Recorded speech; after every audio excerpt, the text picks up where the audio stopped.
Good evening, everybody. This is the December 13th, 2017 meeting of the Inland and Wetlands Commission for the town of Monroe. First order of business, as always, is the Pledge of Allegiance.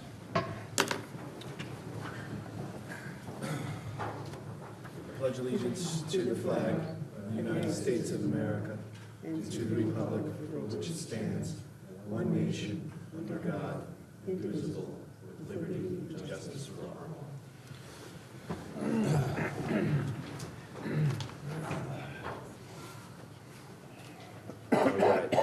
My name is Jason Grady. I am currently the chairman of the Inland Wetlands Commission for the town of Monroe. I would like to start off with a call of the roll of our commission members present tonight.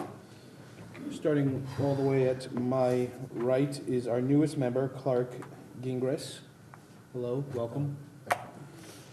Next, we have Jim Stewart, who is a licensed professional engineer and a licensed land surveyor.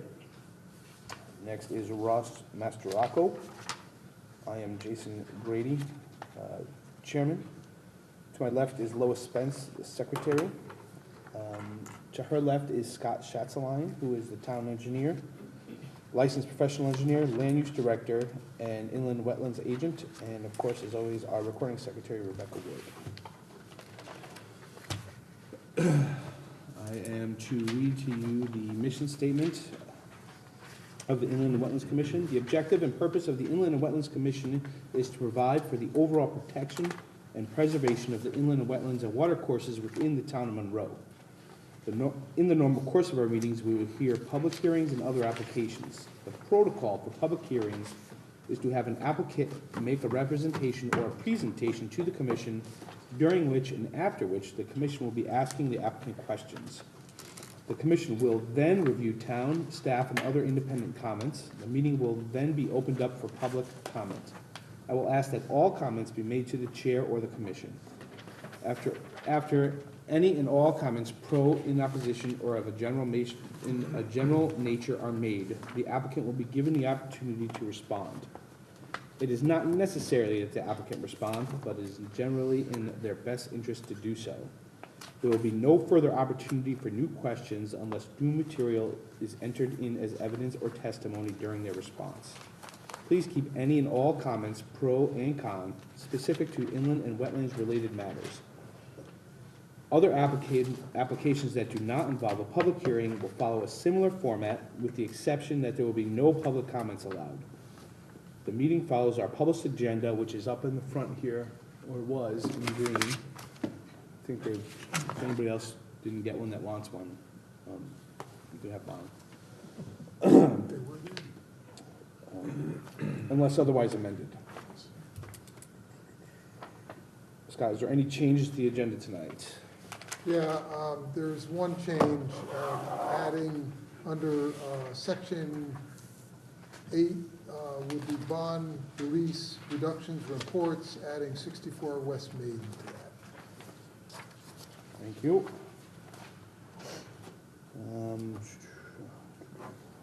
And our next order of business is the minutes of October 25th, 2017. I'm going to entertain a motion on these minutes. I couldn't find them, so I didn't read them. Okay. Anybody else get an opportunity to go through the minutes? Would like to make a motion regarding those? I'll make a motion to approve the minutes of October 25th, 2017. Do I hear a second?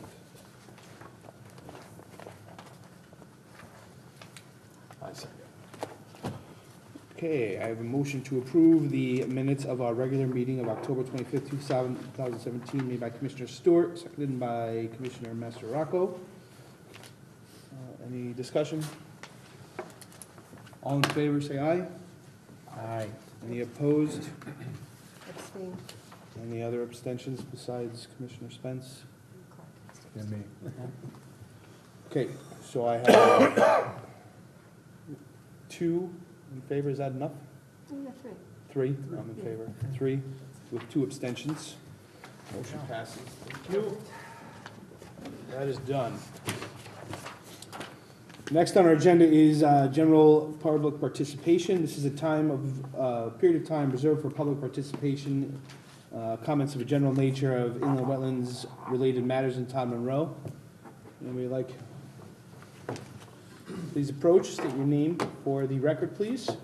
Hi, good evening, members of the commission. For the record, my name is Kevin Soley. I'm a licensed professional engineer in the state of Connecticut with Soley Engineering.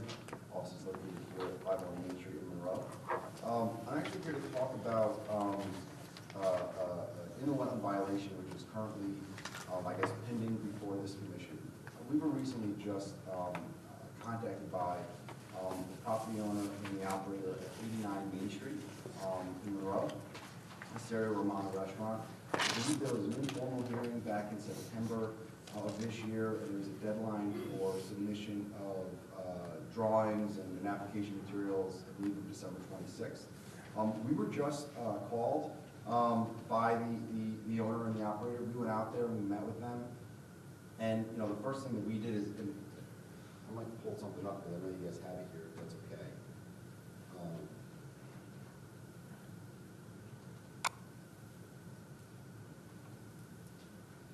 The first thing we did was go out to the site and meet with the owner, and we kind of looked at what had transpired, and we quickly realized that there's a big issue here. And with that, not only was there impact and disturbance within the wetlands and regulated area, but there was also impact and disturbance outside the property line itself. So we said, okay, we clearly have an issue. You're clearly going to have an obligation to perform remediation measures. And when we started to talk about the level of effort required to prepare the application materials that was requested in your letter, the substance of the impact kind of started to become much more clear. So what I'm actually here this evening is to talk about the owner and the operator. They recognized that they did something they weren't allowed to do, and they recognize there's remediation required. However, what I was hoping to discuss with the commission is we would like to prepare some application materials based on existing information that exists. This property has been subject to multiple approvals in the past. There are site plans that were done by others, and we've been able to, we can certainly prepare a narrative and an approach on how to make sure that these wetlands are restored, the fill material removed, excavated, and plantings put back in.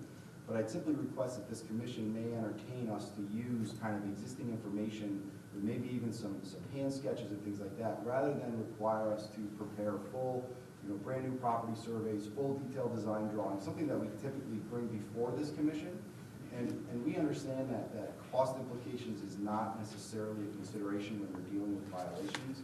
We're just simply seeing if the commission would be open to some discretion in this instance, where we know that we're going to have to provide some certifications from a survey standpoint demonstrating that all the material has been removed, and it was completely within their property. We want to do it in accordance with the previously approved plan, but we simply request some flexibility on the commission, or see if the commission would be willing to accept a little bit more basic information based on existing plans that exist, rather than require the applicant to go out and do a full new survey, full new wetlands, or things like that, where I think the overall intent is this all has to come out. It's all got to be remediated. It's all got to be planted with wetland planting. We can do a lot of that in terms of preparing some basic sketches, schematic designs, and some narratives.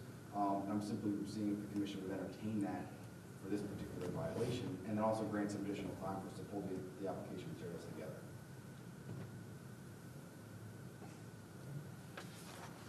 Yeah, something should be going in deliberations, I guess. Yeah, I would think that. It's not on the agenda tonight, though. I don't think time is an issue here, because we did miss our meeting. That would have allowed a formal extension of our deadline, right? Well, we don't usually act on anything public participation. So we're just taking in information at this point. We can't act on anything. Sure. Okay. So, Without surveying, how are you going to accurately determine the limit of filling and what you're proposing to excavate?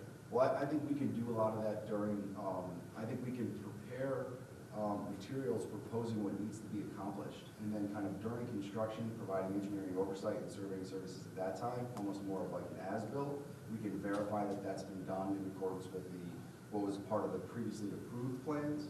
I'm just simply trying to avoid, or again, something the commission would entertain, rather than, typically it's the situation, we go out and do a full new survey, we got a soil scientist come out, we delineate where the current wetlands are, we prepare detailed set of design drawings, grading drainage plan, landscape plan, et cetera. I think, since we know that this has to be remediated, it's got to come out, we can simply take some of the existing plans that exist, provide some hand sketches on top of that information, and then provide a lot of that certification and oversight during construction, just to try to minimize some upfront expenditures for the violator, or for the applicant. What is your current deadline? December 26th, and we were just contacted recently, so It's the day after Christmas. it is. I think that was what we decided when they were here last. We gave them, what did we give them, 60 days to come back? Well, we don't have a meeting that week anyway. We Right. don't have another meeting until middle of January. What timeline are you looking for? I think if we could have maybe the end of January or the first meeting in February, that would give us enough time to prepare substantive sketches showing exactly what needs to get done, a narrative showing how to ensure how to get it achieved, some planting recommendations for remediation restoration. I think that would be. So, am I out of line thinking that if we give them to that first meeting in February to present what he's saying, and if we don't feel it's enough, We certainly understand. if we Yeah, don't feel, yeah. if you bring us what you think, and if we don't think it's enough, we could Of course. move forward. Am I off base thinking that's a decent, a No, fair that's thing to always do? the case. You can give him that extension. It would be contingent on him sending the letter in, the request letter in. But it's happened before where consultant has been hired and there isn't enough time to meet the original deadline. Okay, I move that we provide an extension to provide the application materials for 89 Main Street to the first meeting in February. With the condition that the formal letter comes in Yes. asking for the, We can issue that tomorrow. and then, is the commission okay with them going forward with what he's saying? And then if we don't feel that it's extensive enough or in-depth, there's not enough information, we could then request Yes. additional? Are you agreeable to that, sir? Absolutely. Thank you very much. Appreciate the consideration. Okay, so do I hear a second? I'll second. All those in favor, say aye. Aye. Opposed? Oh, I'm sorry, I didn't write that down. It's okay. I seconded. Jim made a motion. Jim first. Come on, get to Jim it. was first, Yes. Jim made the motion, yeah. and you seconded. Motion carries unanimously. Thank you very much. So if you could just grab Thank that you. letter to the Thank office. you. when we get it. Well, Thank you, sir. Any other comments of a general nature? Seeing none. Moving on to the next item of our agenda is the annual organizational meeting, the election of officers, and the vote of the 2018 meeting schedule. I was all prepared to vote for a new chairman, but our current vice chairman was unable to make the meeting tonight, so I believe that we are going to have to table this meeting according to our bylaws until everybody is present. That, along with our next item on the agenda is review of our current bylaws. So we're going to review them tonight, and we're going to hope to vote on them on the next meeting, which again, according to our bylaws, we need everybody here. So if everybody can make their best efforts to be at our next meeting so we can put that business to bed, that would be much appreciated. So for Section 1, Item E, we will have to table to at least our next meeting, and hopefully we'll have everybody here. Moving on to our next item, review of our bylaws, I will turn it over to Scott Schatzline. Okay, so I sent everybody a draft. I actually went in and edited the bylaws on my own, and I sent it out to everybody. The thinking is that I can kind of go over things tonight very quickly, hopefully, and read through and see what's going on. Let me know if you have any comments. You'll see a lot of housekeeping items in there. I'm trying to think of anything major here that I added, so I'm up to page 3.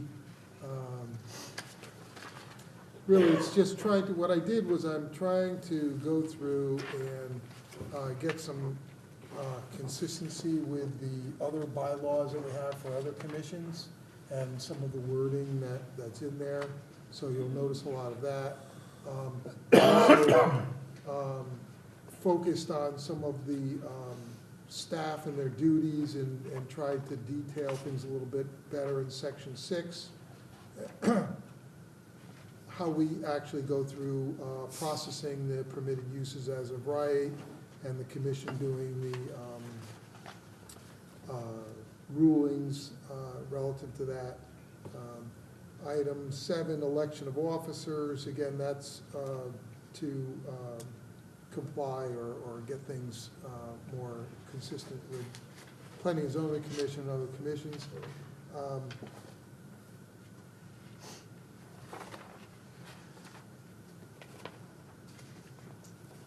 Items, section 7.3, 7.4, and 7.5 have been totally added in with complete new wording, so go through that. And again, they're just procedural in terms of filling vacancies in the commission, resignations, and termination, how those would be handled. Meetings, section 8 was also changed.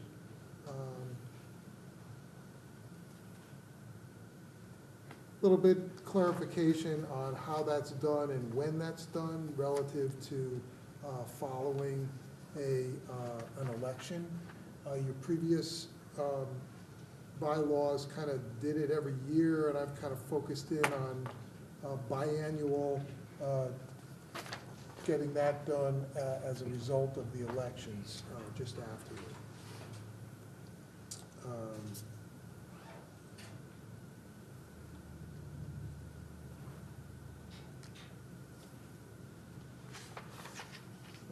Item 8.7, just again cleaning up the requirements for the minutes in the regular and special meetings,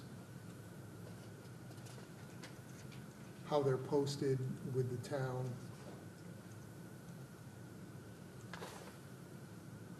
I removed a lot. There was some verbiage in here about alternates.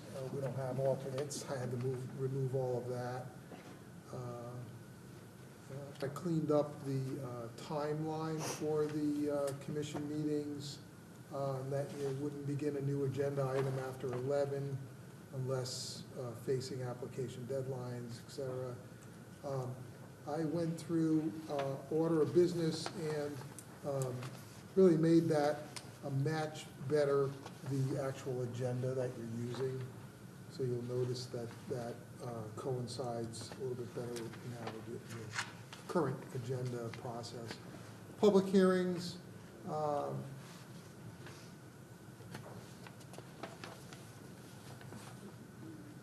correction and clarification of how things are filed with the office, how the meetings are adjourned and reconvened, and cleaned up the language relative to the statutes, and that I see has not been completed, so I had that, I think Donna's working on getting the correct reference sections in the state statutes for that. That's why that's in yellow. I should, I guess, explain that, I think you probably figured out already, that all of the items in the dark blue and underlined are We added. have black and white copies. Yeah. Well, I What's have that? black and white copies. You do? Yeah. See, the ones Lois we- has color. Well, I printed this out at home. All right, I will get you color copies. Well, I assume think, that are they, are your, The there's some underlined. strike through, some I mean, the underlined. underline, well, that's why they're underlined. The No underlined difference. are new, and the crossed are the Which page eliminated. is the yellow you were just discussing? The page 6 of 10 has yellow under 10.3, where it talks about chapters. Oh, okay. Yeah, those are bolded and underlined in ours. Okay. Yeah, so there's the second sentence down where it talks about the chapters that are crossed off. that will have to get you the correct reference number. Then it goes through and describes how the meeting is run, the order that you go through for hearings, conducting the public hearing. That's much more detailed than it was. The sections are renumbered to match the added sections. There's an added section about how to close the hearing and who is doing what with public comments and the information that's closing statements that are provided at the end. The hearing record hasn't changed much. I've asked Donna to check on that too. I haven't had a chance to finalize that.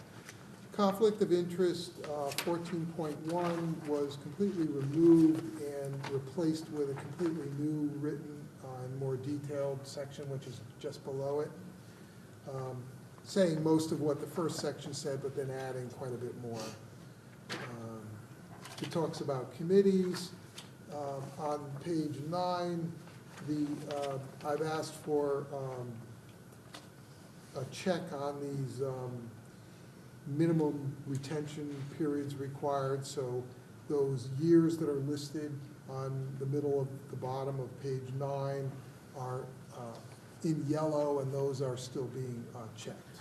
Same thing on 10, the years that are listed for the requirements for retention. We'll double check that for you for the next meeting. We're working on that. So read through, let me know if you think there's anything we should be adding, or if you have any corrections on what I've done on there, and give me a call at the office. I'd like to get it a little bit better, tied up before it's discussed and voted on at the next meeting. Thank you. We will do that. Okay.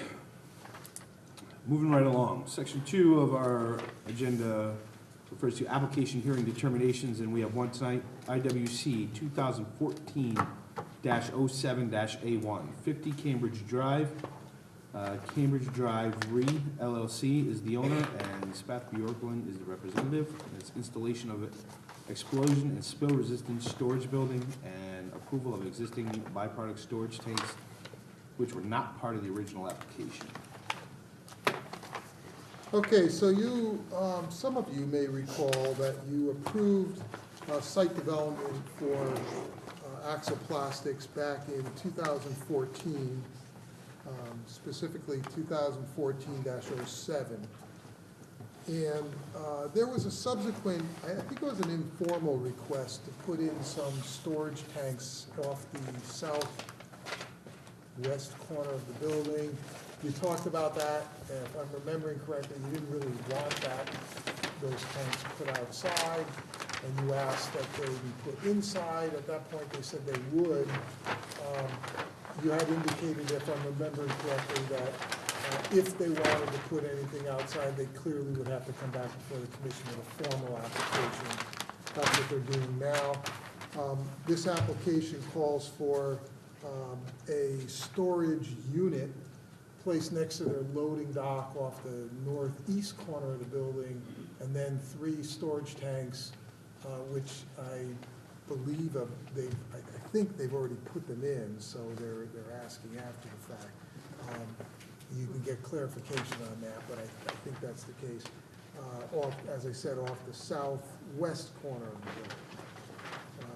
They've provided their amendment application. I did start the comments, I didn't finish them.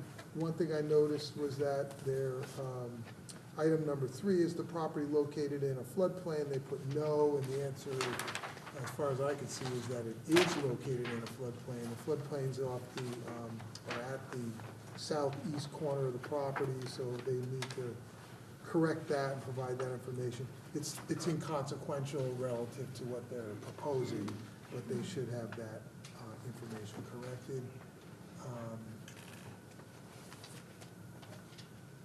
The site work for this property, for the initial development is substantially complete. They've received the CO for use of the building, and they are currently asking or working on final punch list items and asking for the release of their bond. So that's pretty much what this application is for. The original approval was, letter was sent in September of 2014.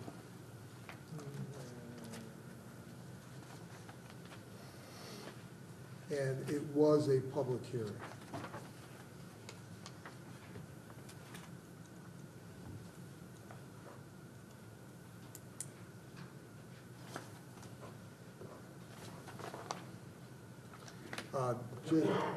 The things that I did come up with so far, and I'll be forwarding this to the applicant, where the administrator was the floodplain, postal verification or receipt verification of the notices to Commissioner of Public Health and Aquarian Water.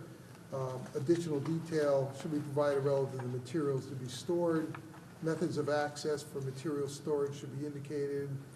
Question, will the tanks be filled and emptied via piping from the inside of the building, or is exterior access needed? If it's interior piping or exterior piping to the inside, it should be shown on the plan and detailed, and the tanks should be located on stable concrete pads, noting that the plan should reflect same and details should be provided. That's as far as I got.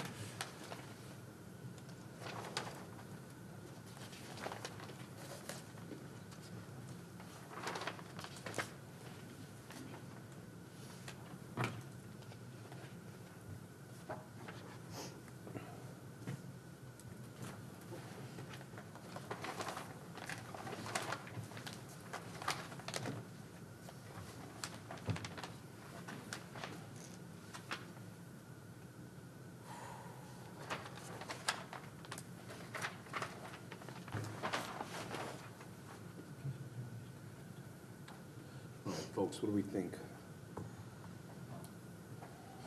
I make a motion that we move to a regular hearing.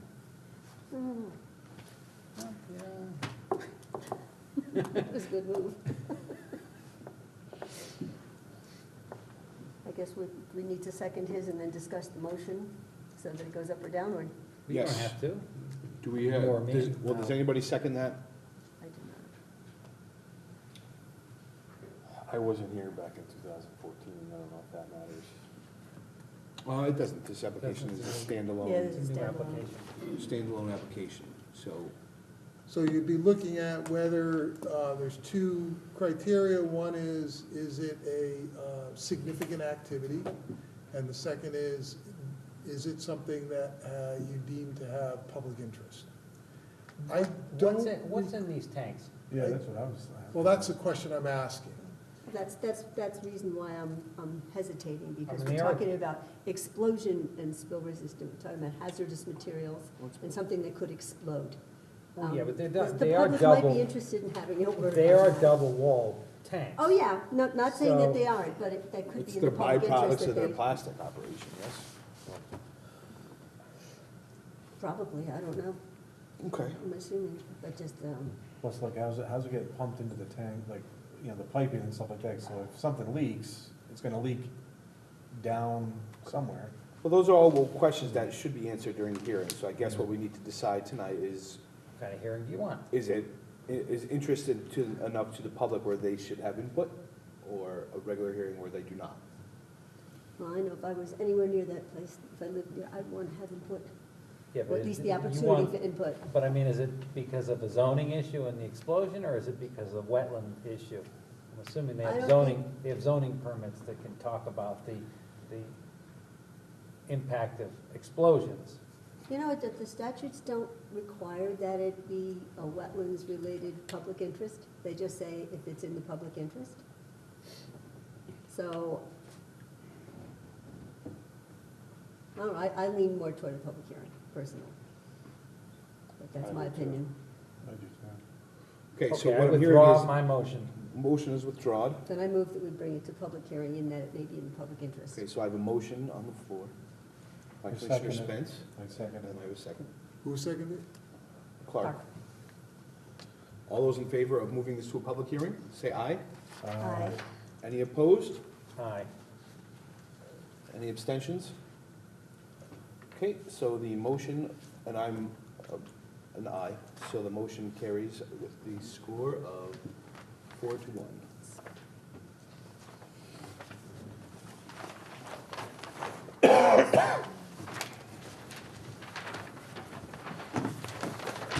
Okay, now we're cooking with grease. Right on to our subdivision and recommendations of the Planning and Zoning Commission section, IWC 2017-10, 327 Barnhill Road. Mortino's owner, Nick Clark, is a representative. Proposed 3-lot residential subdivision to include an extension of Robin Lane and associated site improvements.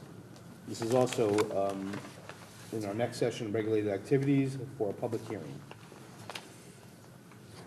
Yeah, read that, well, it's the same Oh. application Do you numbers. have it?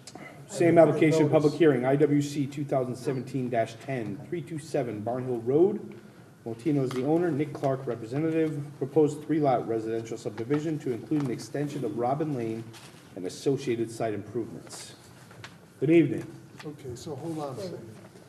I'm Sorry. trying to find that We're file. supposed to also mention it was published in- I saw that in our bylaws, I didn't know that.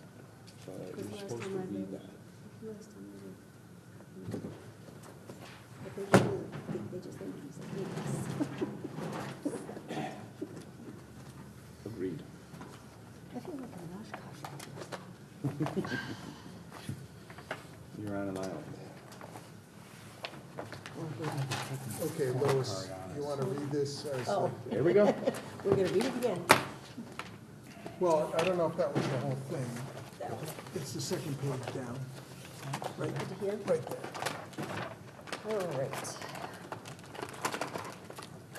The Monroe Inland Wetlands Commission will hold a public hearing Wednesday, December 13, 2017, at 7 p.m. in the Town Hall Council Chambers, 7 Fan Hill Road, on the following applications.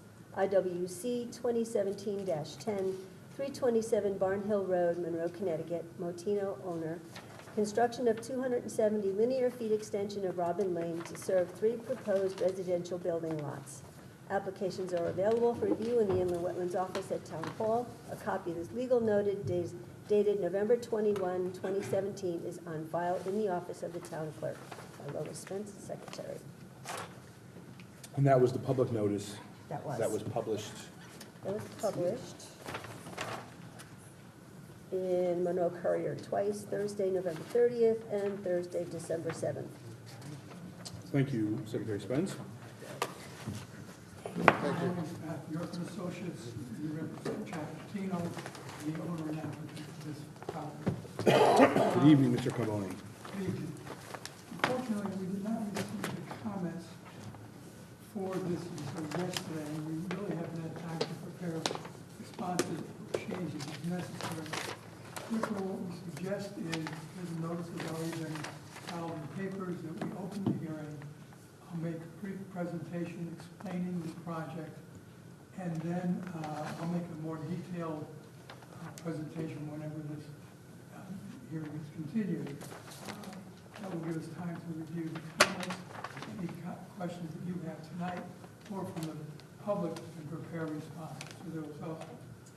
At that time, Eric Davidson, biologist who prepared the biologic analysis and recommended mitigation measures, will make his presentation. The proposed project is shown on the board here. This is Robin Lane, north is up. This is the Boys Halfway River. This is the Massac groceries. Not quite sure how to get to the next slide. You should just scroll down. Are they all on here? Hold on. You only got one on here. Is this your, Yes, that's me over this morning. okay, hold on. I don't know if Okay, if you go to this first one, I think this has all three. Yeah, you went to the wrong one, so there you go. Just turn the wheel on the mouse, and you'll close that out. Turn around, is it on? There you go. If you just hit the wheel, you go to the next one. As you can see on this is the subject property, and here, the project is surrounded by 1 acre single-family houses. In this area, this is the Boys Halfway River through here. This is Massac High School. This is the Massac nursery in this area. What we're proposing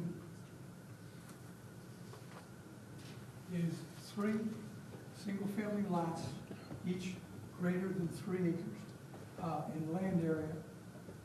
What we had to do in order to meet the various requirements is to extend this cul-de-sac at the end of Robin Lane 270 feet to this area.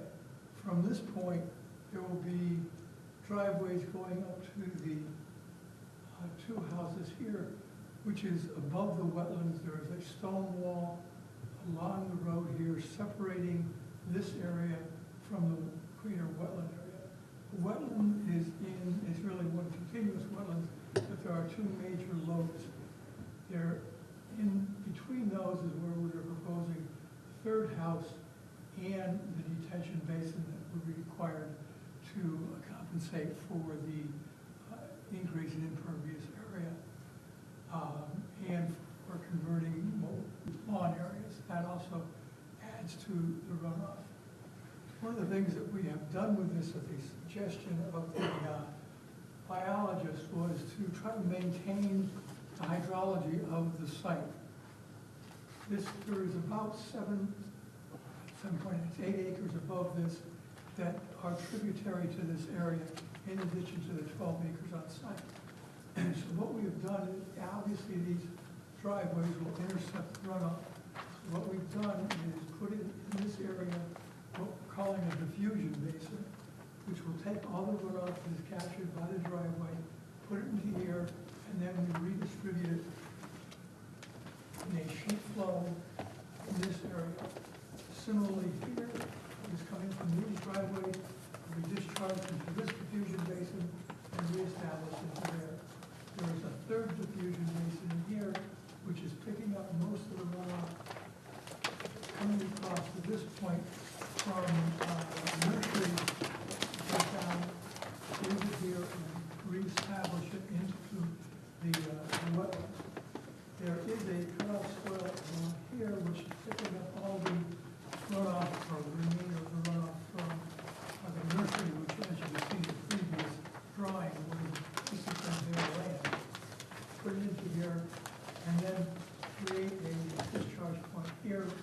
Similarly, the wetlands water that's coming below those points, we go into the wetlands here and diffuse through a double spreader on the bottom of the basin over here. Excuse me, Mr. Carpenter, can I ask you to speak directly into the microphone? Because we have at least one member who's not here tonight, and so we need to listen to the tapes. Thank you. Want me to pick up? That's fine. Okay. That's great. Thank you very much. We've dug test holes in the area of the detention basin. The water is about 2 to 3 feet below the ground surface based on modeling and other indications of spring high groundwater. What we're proposing on doing is cutting that basin down about 2 feet so that the bottom of the basin will be just above the seasonal high water. What that's going to create is a wet or damp bottom pond in this area, and we will plant the bottom of that basin with vegetation that is compatible with those hydrologic conditions. The idea being that wet bottom ponds and that type of vegetation is better in treating the water than a dry basin. And this is one of the few places where we have the opportunity in hydrologic conditions to do that. So we've taken advantage of that and are proposing that in this area. As I said, has just a brief overview of the project. Scott has provided 2 or 3 pages of comments that he wants addressed, which we will do at the next hearing. Does the commission have any questions at this point? So there will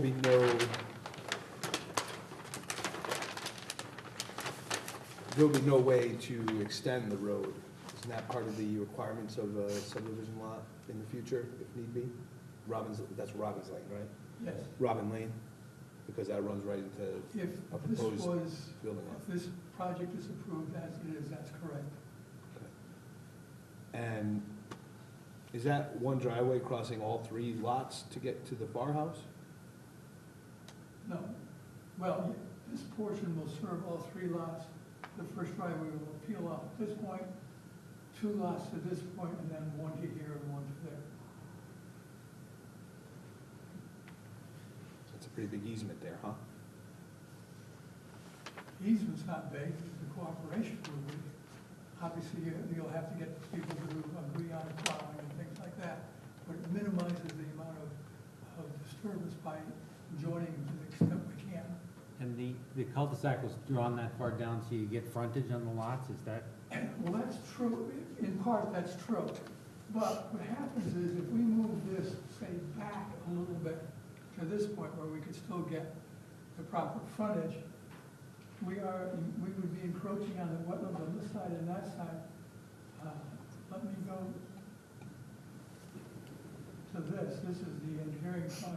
I don't know if you can see it any better, but Here, don't touch the mouse for a second. Let me, there we go.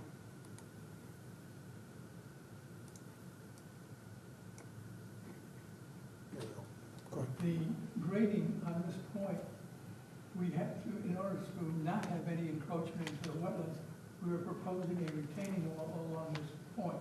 If we push this back, we would be having direct impact on this portion of the wetlands and this portion of the wetlands, so we can't that far. Understood. forward. What about pulling it all the way into that other That- opening? In that case, we would not have sufficient frontage. And the zoning regs don't allow for rear lots or No. anything like that? That was abandoned in this town. Really? Yep. Yeah, and I might say that one of the things, Bill, that you need to do is when you contact to talk about these comments, I think you also need to meet with the zoning administrator to discuss the lot layout and where the placement of the road is relative to potential future extension, because that's something that is a zoning issue. You should address that early on instead of just going through this commission and then risking that you might have to come back. If you remember back last summer, Dave Bjorklund met with you and Will to discuss that very point. And it was discussed at that time, staff recommended not to have another dead-end street in this area and to cut it off at this point. So we. I gotta say, I don't remember that. I don't remember. Maybe you had a conversation with the zoning office, but, No, he doesn't remember it either, which is unfortunate. yeah, neither one of us, that's not anything that we discussed, so. I suggest you contact us again and go over that. That's a typical requirement through the subdivision regulations. I'm just bringing it up so you don't waste your time with anyone else. There is another thing that I want to bring up at this point in time before you get too far. Let me just,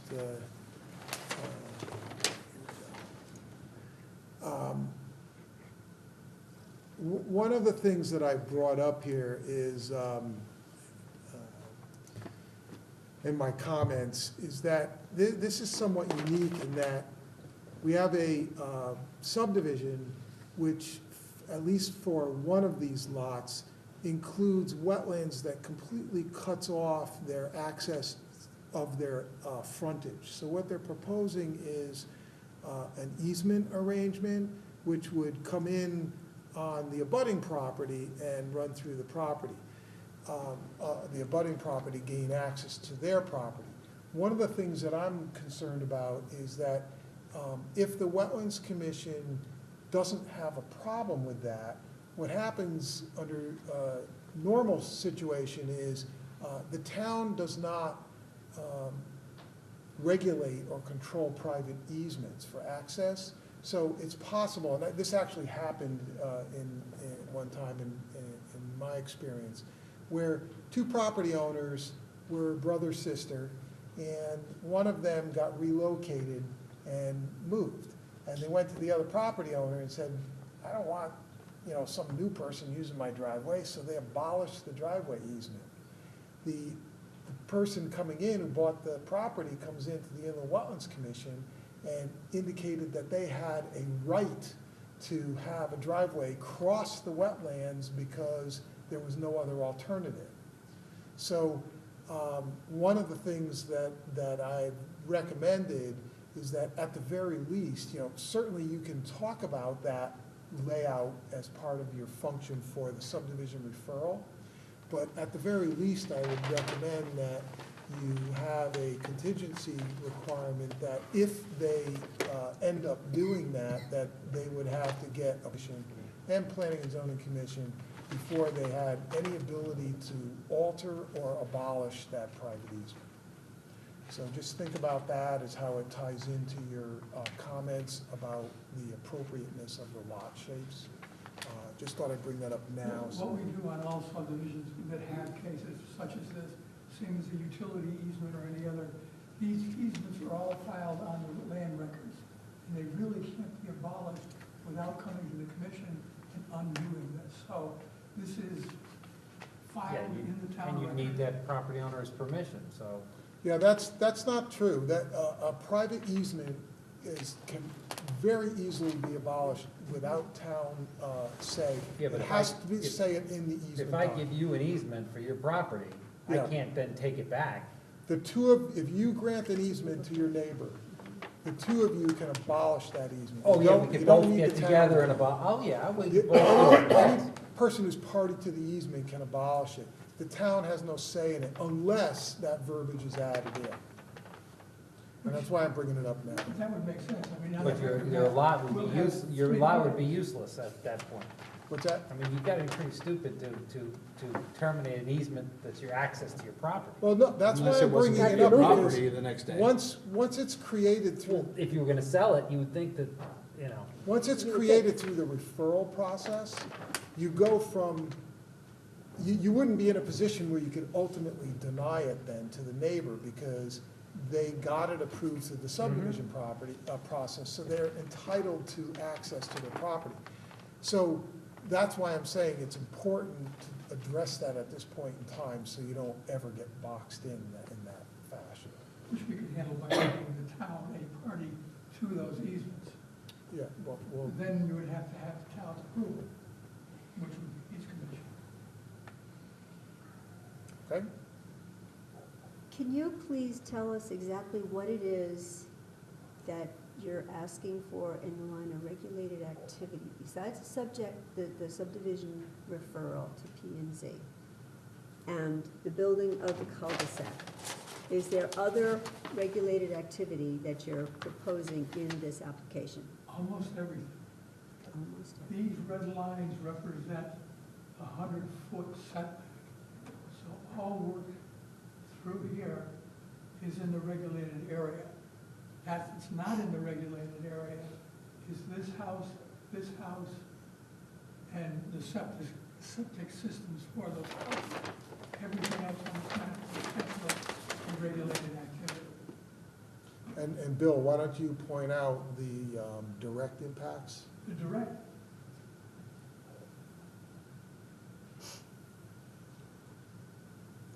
there is in this area a stream.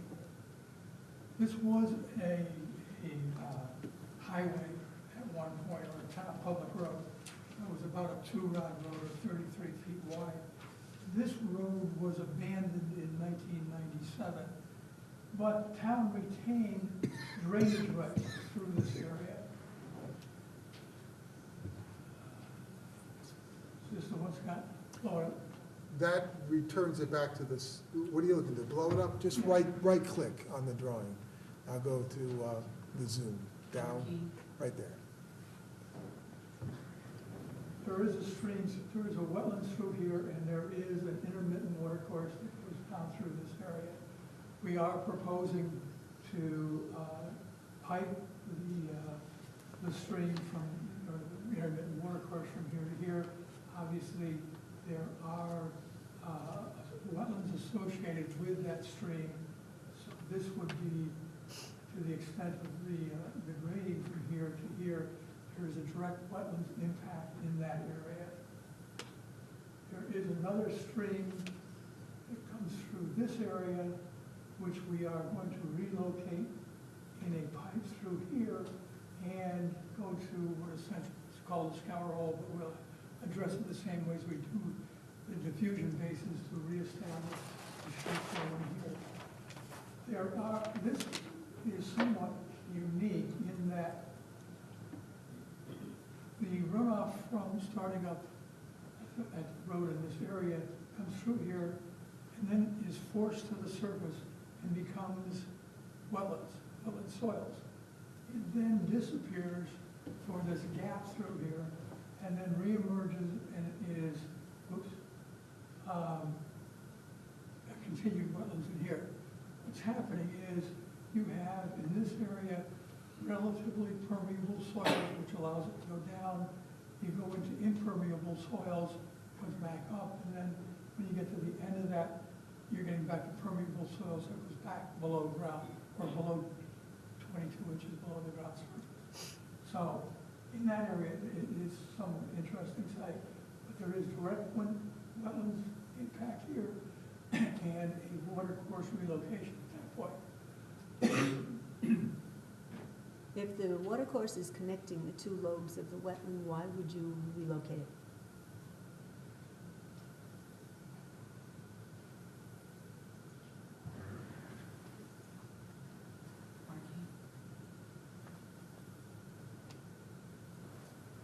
What we've done is we intercepted it at this point.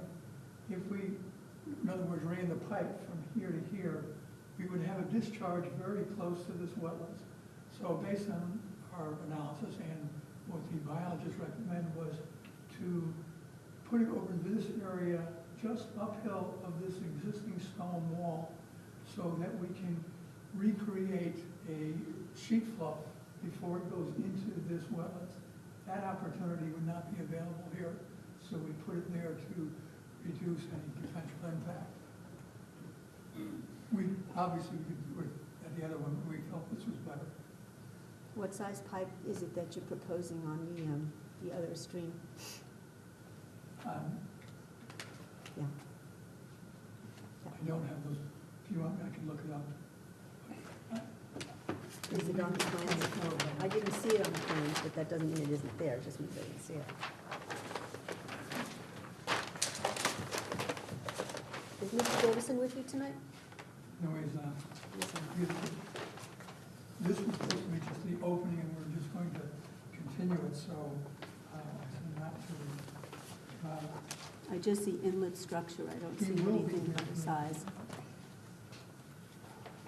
Is he going to get us materials beforehand so that we can review them before he presents? He has, you have the report. Okay, is there any more? But there was mention in his report of how the management plan For the turtles. for the turtles. Yes. And that hasn't been provided yet. I will make sure that he gets it before the hearing.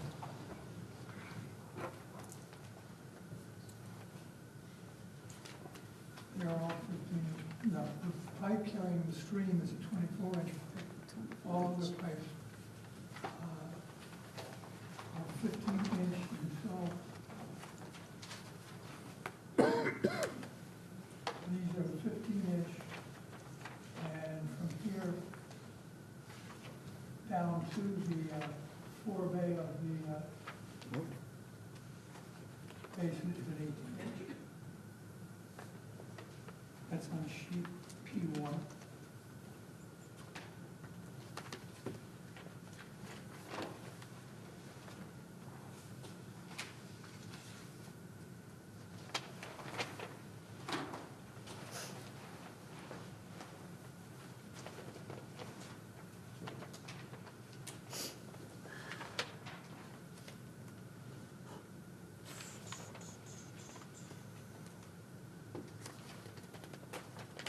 did notice there's no planting plan.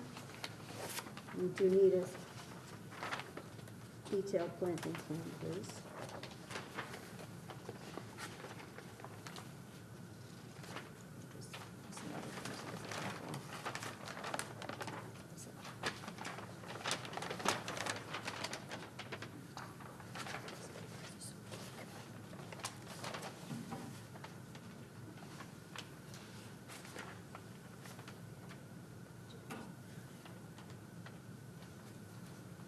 Did you, am I missing the reasonable alternatives? Did we, was any of your alternative layouts maybe reduce some of these impacts, or maybe one of those lots didn't have a full wetlands frontage? Or allow, you know, the street for future expansion of that street to come all the way through? Any reasonable alternatives proposed for those? Now, to extend Robin Lane to get access to this, whether it's driveways or road, we would essentially have the same impact of that stream. It's right at the end of this canard, to avoid it. I can't look at other alternatives, although they're not direct impacts. I can't, again, I described, we had the alternate pipe location. We chose the one we felt would have less impact.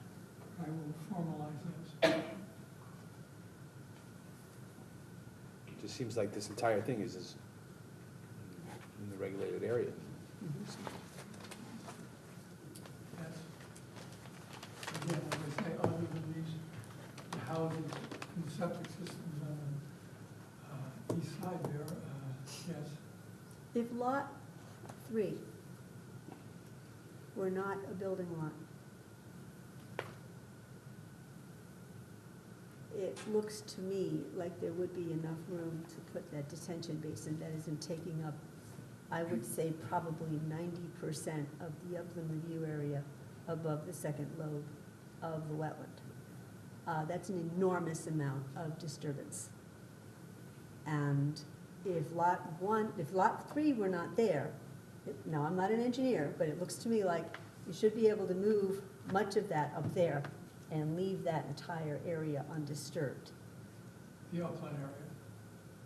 The upland area, where the detention basin is proposed at this moment. That to me would be an alternative that would cause less impact, all in all.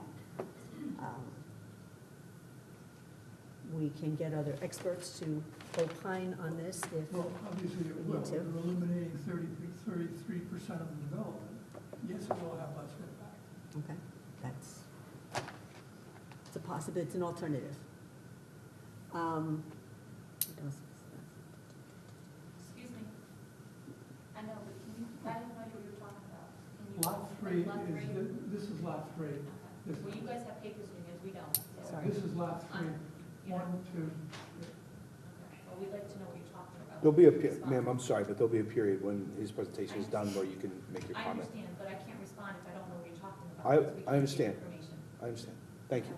Thank you. Let's see.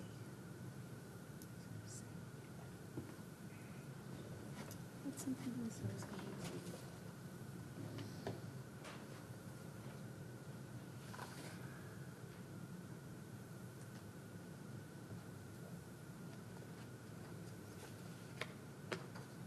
One of the other comments I had about Lot 3, in looking at it,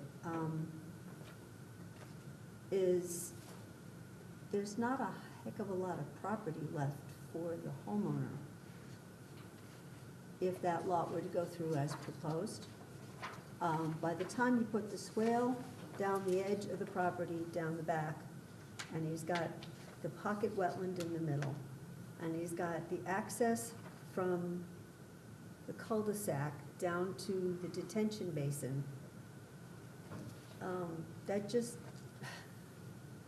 I don't know, that just invites encroachment into the little wetland, the pocket wetland that's there, just so the poor guy can have some property. That, it just looks like an inefficient use of that particular piece. We are limited to the soil. for Understood, septic system. understood. And the septic system, oops,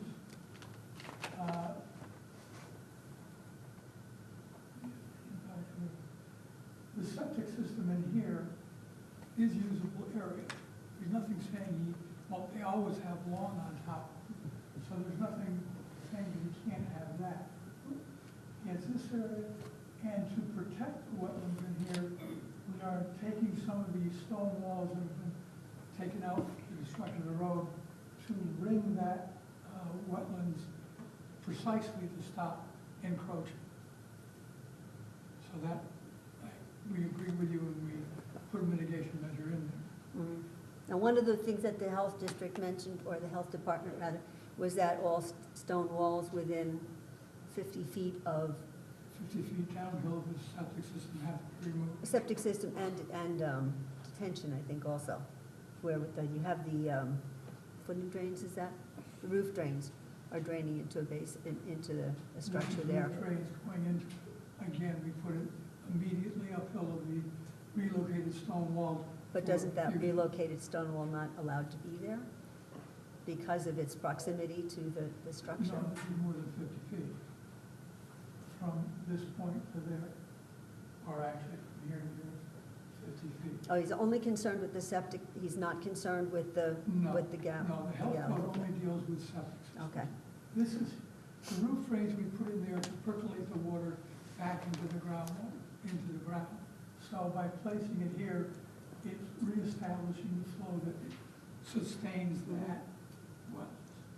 Yeah, no, he was, whose responsibility is to maintain that swale that goes all the way down the side of the road, through the back of his property? it will have to be on the front. Here's, the property line comes up in here. From here down will be the responsibility of lot 3, and from here to here is the responsibility of lot 2. Similarly, the diffusion basins that we put in here are the responsibility of whoever the lot owner is.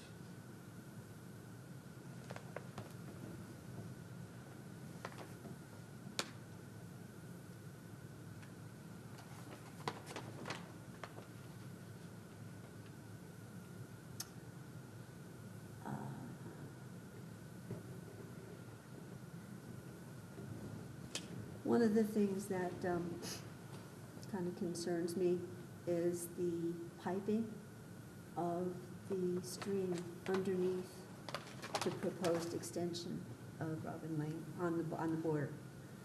Nope, that one, not the one that's, keep going, that one. I would much prefer to see an open box culvert there to allow for wildlife passage, because many of the let's just say, many of the wildlife species will use the stream as conveyance from one section of the wetland to the other, and if you put a 24-inch pipe in there, they're not going to go through it. So I would greatly prefer to see an open box culvert with a natural bottom that would allow for passage back and forth, as well as allowing for floodwaters, which we do seem to have a lot of these days, to convey more completely without creating a backup at the top of that pipe. In the engineering report, we provided a hydraulic capacity that shows that 24-inch pipe is hydraulically sufficient. The animal passage is another story. Okay, something to consider. It's an alternative.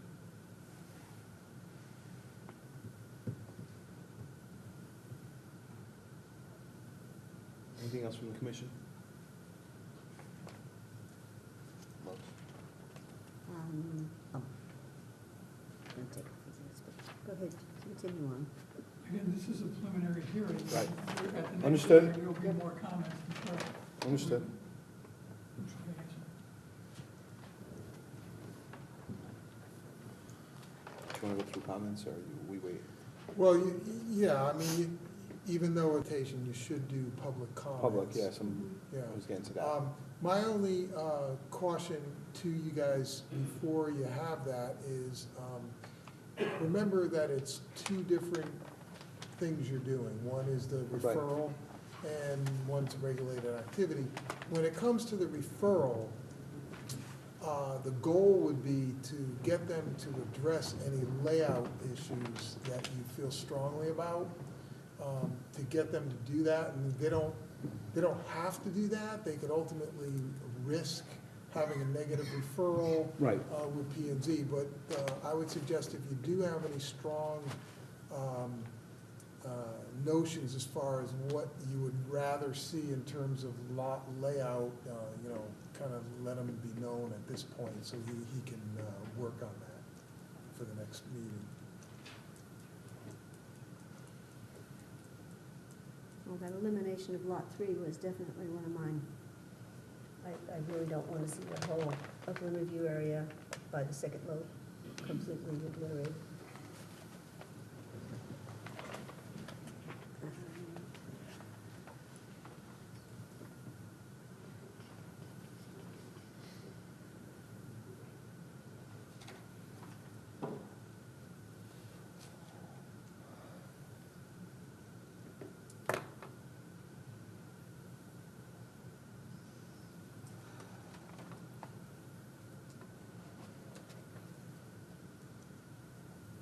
Well, again, I'm sorry, we talked about the reasonable alternatives, and was there any proposed besides the lot layout that you have here? Well, the alternatives usually refer to direct wetlands impact.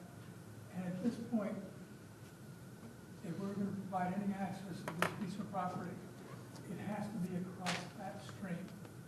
An alternative, again, would be to put in a box culvert. That really doesn't reduce or particularly change this area of the crossing.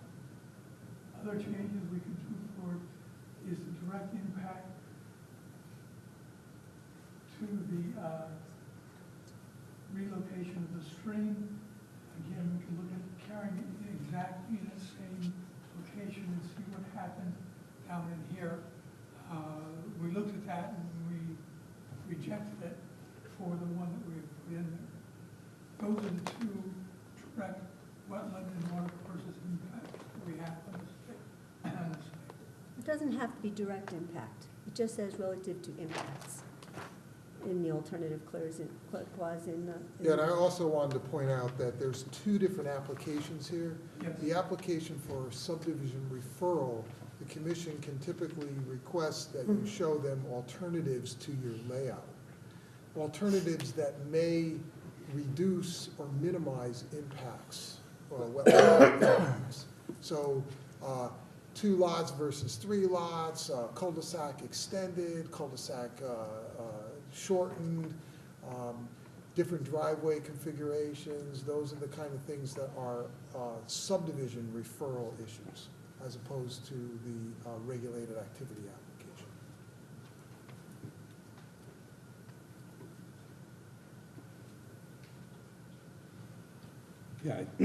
Yeah, I think that this long driveway to a lot that's almost entire frontage is wetland.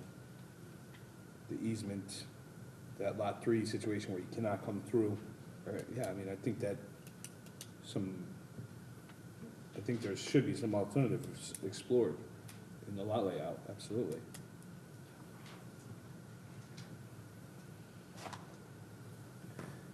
You see there's open space, but is there any compensatory upland review or wetlands proposed?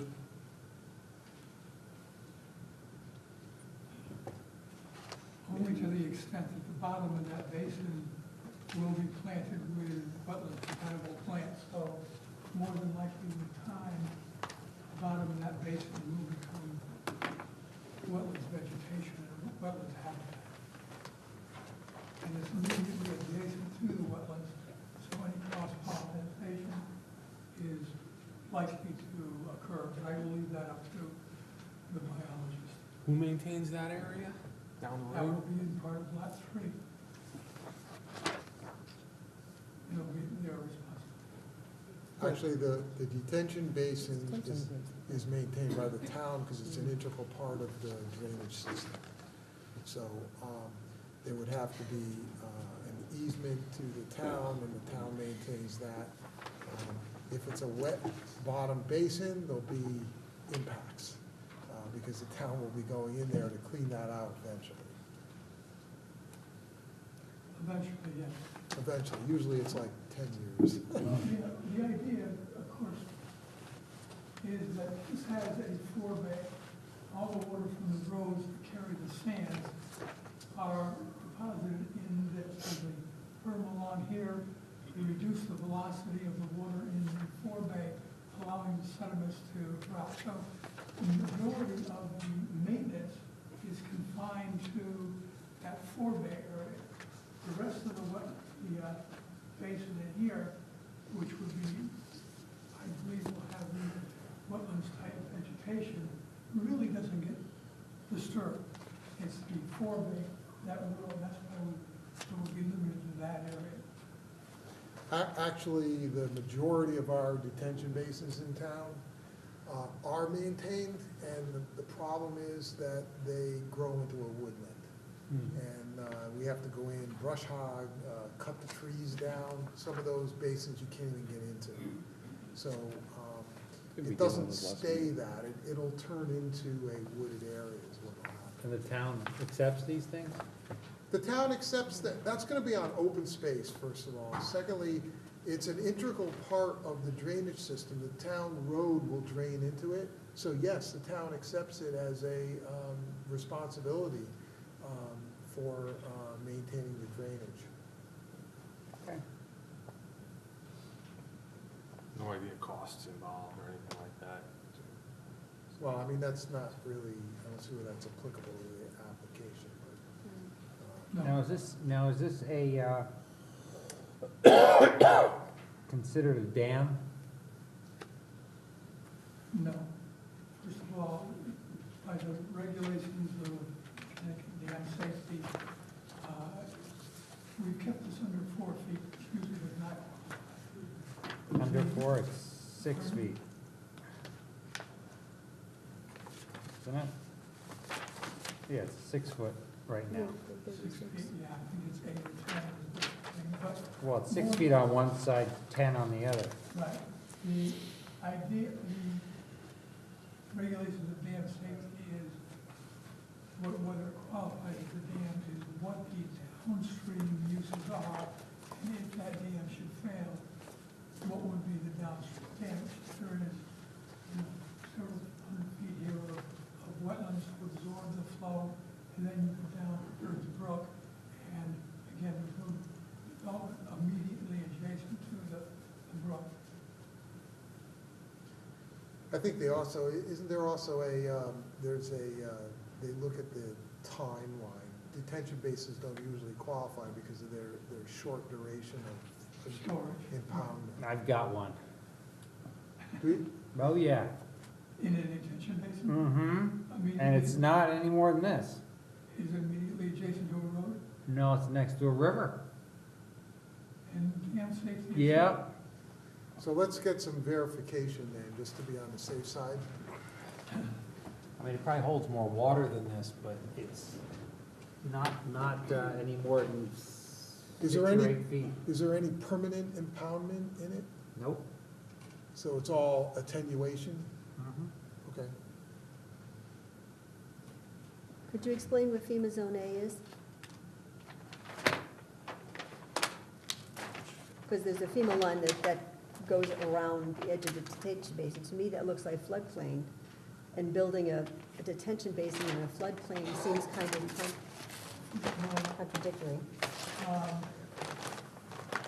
That FEMA line comes up through here, and it crosses contour lines, which is not possible.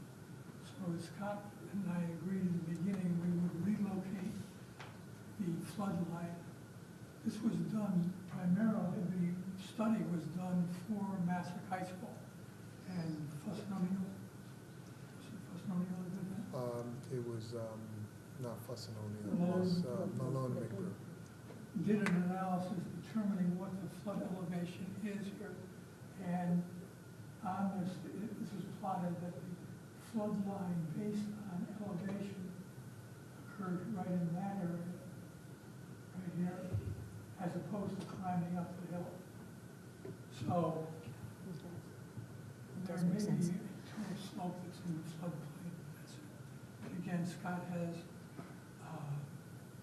had a comment regarding that, which we will get to. That's one of my other comments, is that with the construction of this detention basin, you're going within, in one or two areas, you're going within 10 feet of, or 15 feet perhaps, of the river for over a 150-foot span. That's an enormous amount of direct adjacent disturbance right next to a river. So, oh, by the way, on one of the forms that was submitted, you only put down there's a stream. You didn't put down that there was a river. I don't remember, I have to look it up and see which one it was. There was, It's Hurst Brook. it's Hurst Brook, but it's also the Boys River, Boys Halfway River. Yeah, they- Well, river, Somehow it's if interchangeable. it's named a river, it's a river. This is between a stream and an intermittent stream, or intermittent water course was the definition. But that is, it's Hurst Brook, it's fairly significant. You've got the 150-foot setback or the dimensional line, although in this case it doesn't matter much. Right. Don't just move the whole thing, it's zero, right? Actually, I think this controls, that pocket wetlands controls more than Than the 150 feet. One of the things I noticed on one of these sheets was that there's a right-of-way that enters Lot 2, which is in the bottom right-hand corner. There's a right-of-way there. Where does it go, and why does it exist? Close to my property at 327, 329 Monroe Road. Right, we get, Does it end up Rebecca, anywhere, or Rebecca. does it just go through the neighboring Rebecca, property? can we get his name and all that? Yeah, uh, but you can identify yourself. actually, he's the owner and applicant of the project. That right of way goes from my property at 329 Barn Hill to 327 Barn Hill Road. That's I why have it a 50-foot right of way through there. comes down, takes a 90-degree turn, and joins right into here. That's why this property has a Barn Hill address, because of that right of way, and then attaching to its other property. Is it only attaches to another property, it does not attach to any other road? Well, it goes all the way up to Barn Hill Road. It goes across his property, right? No. Oh, it's just, It's actually the three parcels at one time were together. Massac has two, which is the nursery. That's number 3. That parcel was part of 327, 329 Barn Hill Road. To get access to that property there, 327, I have a 50-foot right-of-way there to 329 Barn Hill Road. Now, if I was to go through there, I would take 50 feet of Massac's nursery to go through. you're gonna Wait a minute, is it a fee strip, and is it part of this lot? It's not part, it's just a right-of-way. So if it is a right-of-way, is it a fee strip? Do you own it? I really haven't looked, no, just, Is it- It's an easement, you don't, I you will don't, verify that. yeah. okay, you need to verify that, because if he owns it, then it's part of the parcel, and that may, that could, excuse me, they'll, Right, just a right-of-way. It's a right-of-way. I own that. All right, Sorry. it's okay. Sorry. I understand, but everybody will have an opportunity to so make if their you comment. could clarify that, that would be good. Yeah, I believe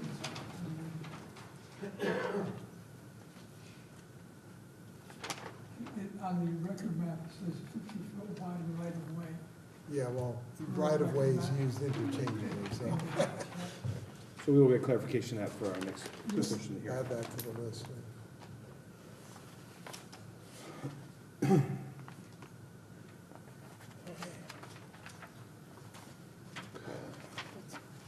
Okay, knowing that we will continue this hearing, is anything else from the commission at this time? Before,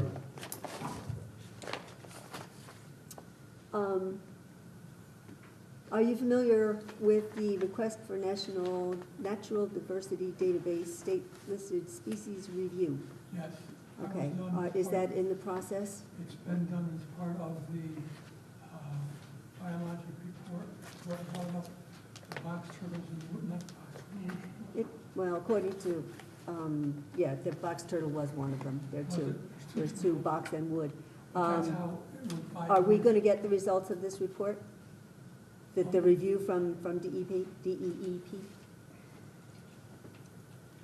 He doesn't, he just said that he found out that those two species are there, but he did not, go into any detail beyond that. So say it again, Laura, so you This is get the deep- more detail about what? It'll be in with the box turtle or the turtle mitigation plan, and we'll include it with that. Okay. It's a deep review on the NDDB.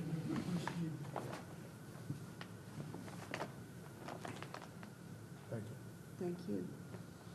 okay, before we turn this over to public comment, I do want to call your attention, I know that you haven't had a chance to address comments yet, but I will call your attention to technical comment number 8. So we have clarification for the record. It states, the commission needs to determine if the proposed lot layout is effective in minimizing wetland impacts as much as possible, noting that the entire roadway infrastructure, including the detention basin, is located within the regulated area. Is the potential layout realistic, noting that the majority of homeowners typically apply for pools, decks, and storage buildings within the rear yards? So with that being noted so more eloquently than I could state it, are you confident that this is addressing that comment? This is the only alternative for your lot layout? Because that's something that that's the major portion that we're gonna have to consider while considering the referral to zoning. Yes, we believe it is the most efficient layout for a 3-lot subdivision. For a 3-lot? Yes. Okay, but, Yeah, is 0, 1, and 2 less? Yes, obviously. right. But for a 3-lot subdivision, this is the But most. does this have to be a 3-lot subdivision? I don't know if it's economically feasible without the 3rd lot, but that is. That is not, yeah, that is not necessarily one of our considerations, Exactly. unfortunately.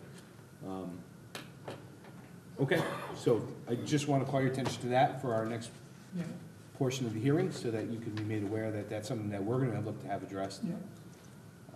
as a commission. So before the public comment, the exhibits, we've got 4 exhibits so far.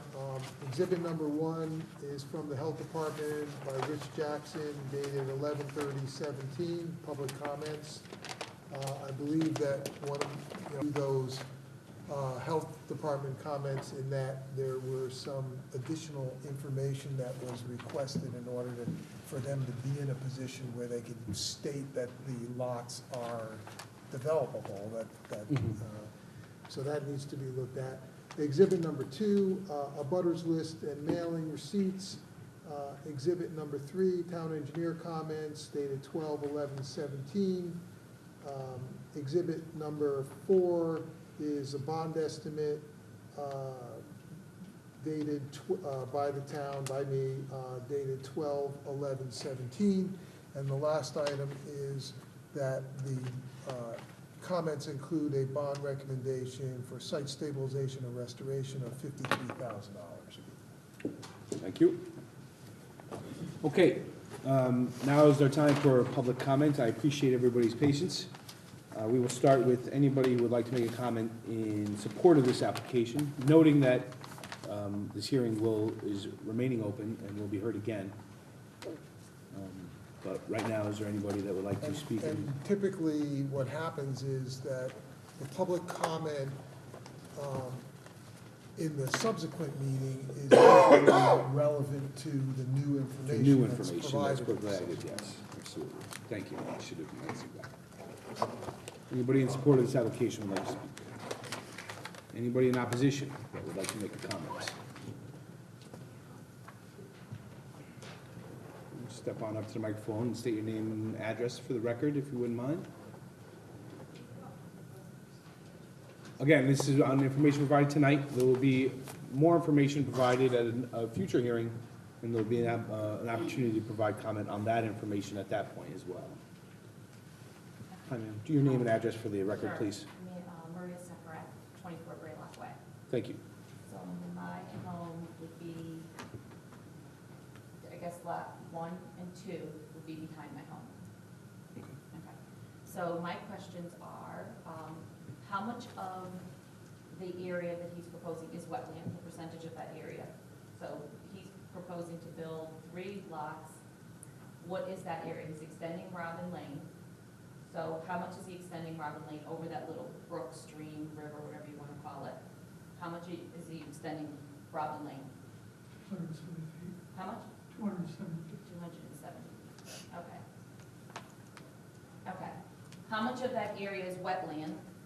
Typically, you provide your comment and you address the chair, Okay. and they will have the applicant respond to that when you're all done. That's okay. No problem, thanks. So I'd like to know how much of the area is wetland, Okay. and then based on that, how much land is there left? I mean, I don't know the right worded verbiage here for this meeting, but how much of it is being, able to be constructed? And then my question is in regards to my area, how is my area affected, my home affected, in terms of where my septic tank is, in terms of wildlife, and also any potential for the water. He's disrupting a lot of land back there. How's it going to affect my property? And if they've looked into that. Okay. Those are your comments. You direct your comments to me, and then he's gonna have the opportunity to respond Okay. to those So comments those when are- everybody makes their Right, comments. so that is, and then also what effect will it have on the high school? Thank you very much for your comments. Anybody else? Please address the microphone and name and address for the record, Okay, please. my name is Adam Unger. I live at 42 Robin Lane. I guess I had 5 questions. First of all, the diffusion basin.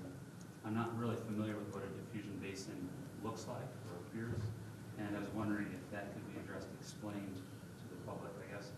I heard the term pond mentioned at least once in here. I don't know if there is a pond as part of a diffusion basin or if it's an open body of water. So one of my questions would be is if there is an open body of water or an area of plantings, is it going to be an area where mosquitoes would propagate? And what would the potential be, being that we're quite proximate to the Massac athletic fields? So that would be one. And then another question more generally, it seems to me as a very highly engineered solution. We're relying on a lot of, I saw retaining walls, detention basins, diffusion basins, and I'm just curious what the long-term, if there's a precedent for putting in such a system of measures to maintain the wetlands, and if there's precedence for that, I just think it's a comment that should be. What is the suggestion for maintaining that over 10 years, 20 years, 30 years, as these properties change hands, and as the owners are required to maintain these different things, which have to work really as a system to maintain the wetland as it stands. And then this may be a procedural question, but just related to the existing cul-de-sac on 42 Robin Lane, and what would happen if the new cul-de-sac is moved or placed there, what would happen to the other ones? So I guess that may be a planning and zoning question. I'm not sure if that's a wetlands issue or not, but I'd be interested in procedurally, when is that addressed? Yeah, that's wetlands as well, because it's in the that is also In the regulated area. And then one final thing, I guess, is it would be helpful if there's examples of other detention basins, perhaps in town or nearby area, that the public could go look at to see what one looks like, maybe a year out, 2 years out, or 10 years out. Thank you, sir. Thank you. I'll again, the applicant will have an opportunity to respond.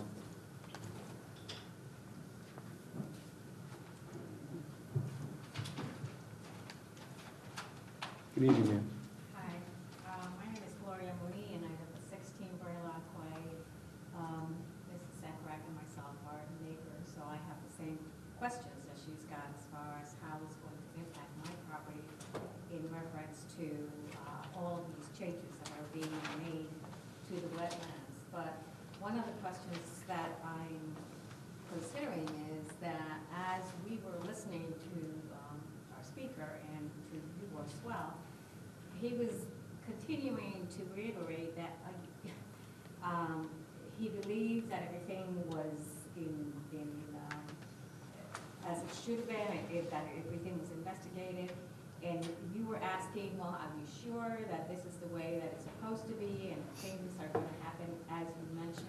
Is there any plan to ensure that this is correct, as opposed to just taking the word of someone that's saying, yeah, it's correct, that the information that's being provided is correct, that, you know, the impact of the wetlands is what we supposedly say it's going to be? Or are we just taking the word at face value? Okay, I'm not really answering, I don't really, it's not our job to really Okay, answer that's these my questions. question. I understand, My I question. appreciate that. I want to make sure that any statements that are made that they're really, the town is going to ensure that they're correct before any decisions. Thank you.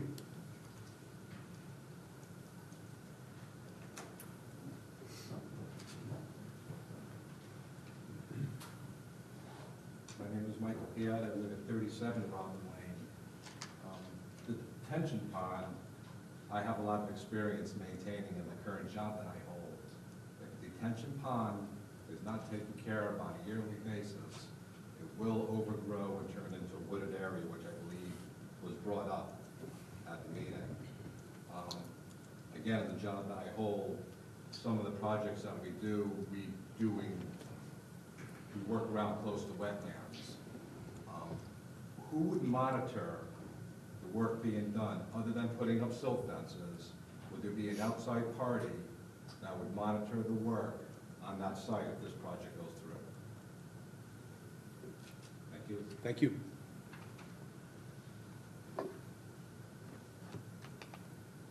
Anybody else wish to make a comment?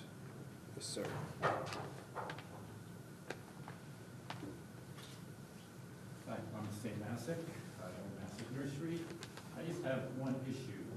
The swale running alongside my property goes downhill toward that point. And with the heavy rains we've been getting, we have a tremendous amount of water going that way. I just want to be assured that the water is not going to get stopped and it's going to back up into my property. It's always had a natural flow going that way. I just want to make sure that swale is going to be big enough to carry the water. And the gentleman was saying how lot number 3 is going to have to maintain that swale in his backyard. But we all know that's not going to happen. People just don't do that. You know, he's going to look at it, it's going to get overgrown, he's going to fill it in. What reassurances do I have that that swale is going to stay open so my property doesn't flood, so the water goes where it's supposed to go? Thank you, sir.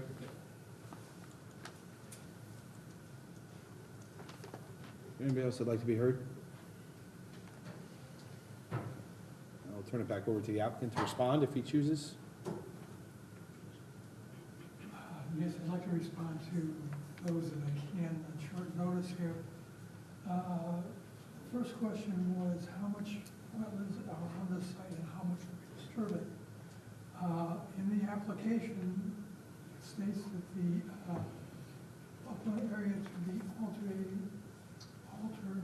is 2 acres, 100, to be altered is 0.01 acres, 8 acres, and that is this wetlands right in here. The stream that we were discussing is 100 feet, is to be altered. The upland review area to be altered is 3.28 acres.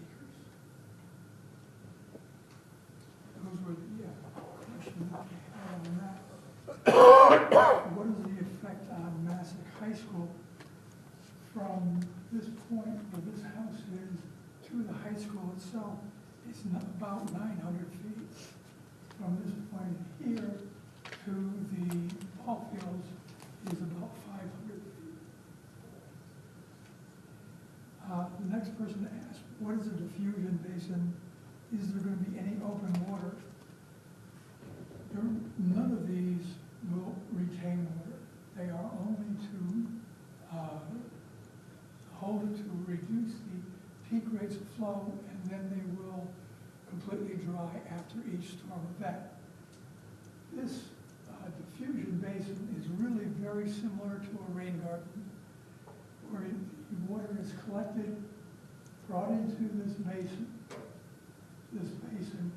and then it overflows through a weir, this weir right in here. This weir is, it's stone faced here, and down there it will have a concrete lip using curves. The width of this weir is calculated to maintain the discharge from that basin to be less than 2 feet per second, which is considered a non-erosive velocity in these types of soils. But after each rainfall, this will percolate down into the groundwater and be discharged. There will be the same is true of the detention basin. This basin will have, in here, it will store, it will go out through an outlet control structure at this point. The outlet control structure that we're proposing is basically a catch basin, which in the side of it, we're putting a V notch. The bottom of that notch will go to the bottom of the basin. So after each rain event, this area will dry. Again, the forebay will percolate into the groundwater, into the ground underneath it and be carried out. The idea of a V notch is that in small storms, the bottom of the V has a less area, so it lets out less water. As you get larger storms going up to the 50, 100-year storm, it will allow more water to go out. The calculations that we have provided in the engineering report shows that there will be a net decrease or equal to the existing conditions. The idea, also questioned that is this a large amount of engineered solutions?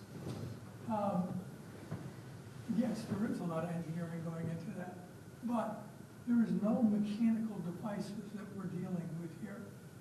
These diversion basins, the detention basin, all of that works because of gravity.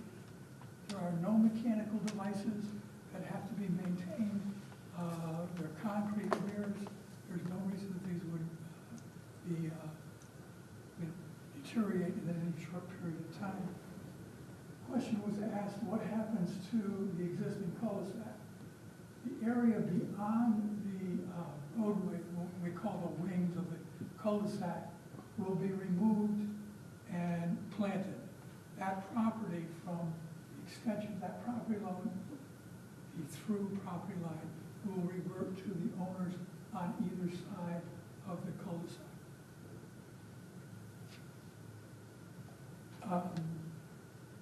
They asked, is what we're presenting correct? This is not the commission's to take my word for it. Scott reviews all of this and has done a detailed analysis of what he wants further explained. So all of the engineering he is reviewing and making sure that they are right. The calculations that are provided are right. The question about maintenance, again, how much is it maintained, as Scott has said, the detention basin is part of the town system, and there are a numerous number of these throughout the town, most likely more than Scott wants, is Chris Nowacki, that are maintained so they could be evaluated. This swale along this area, there is a large amount of water that comes off of the bare land that's in this area and comes into here. That swale has been engineered to carry the flow, all the water that comes onto the property at this point. We did it to protect the property along here, rather than carrying that water through. It has been sized to maintain to carry up to 100-year storm. I believe those were the majority of the comments that were asked at this meeting. I will put them as part of the response to Scott's questions also. Anything from the commission on the response? The detention area, say 10 years down the road, the town needs to get some equipment in there, a small excavator to maybe clean that out. What access will you have? There's an access road right here. Will you be driving over the pipe? Yeah, same as the road. But we have provided, this is the one you did not want paved, right? Yeah, I mean, I was commenting that we typically don't want that paved. It would be processed or crushed stone, sometimes even structural grass, crushed stone covered by fabric, and then some light topsoil and grass on it. We had proposed this paved, we will change it to whatever Scott wants. But that is the access right here. So that, and again, it goes to the forebay. There is also an 8-foot wide top of berm that goes around here that would provide access to the outlet control structure should that become clogged or something like that. They tend to be self-cleaning because as the water level rises, it flushes out through the wider part of the V. But should that occur, there is not a vehicular maintenance access, but access to that outlet structure.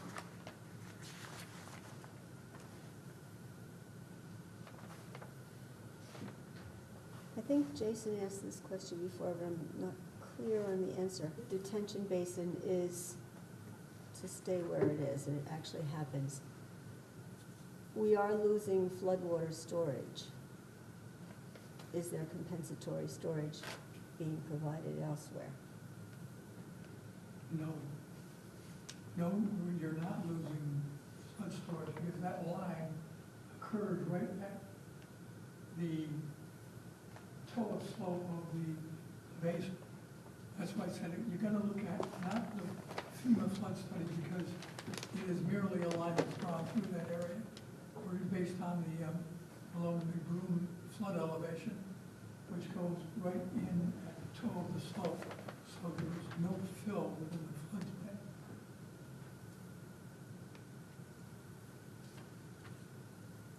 So where would the floodway be?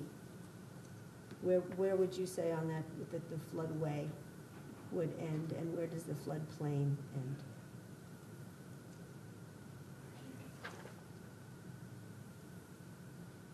Flood at a specific elevation, I would have to look up the number. I calculated it, but I don't remember where it is. Does the detention basin completely stay out of the floodway?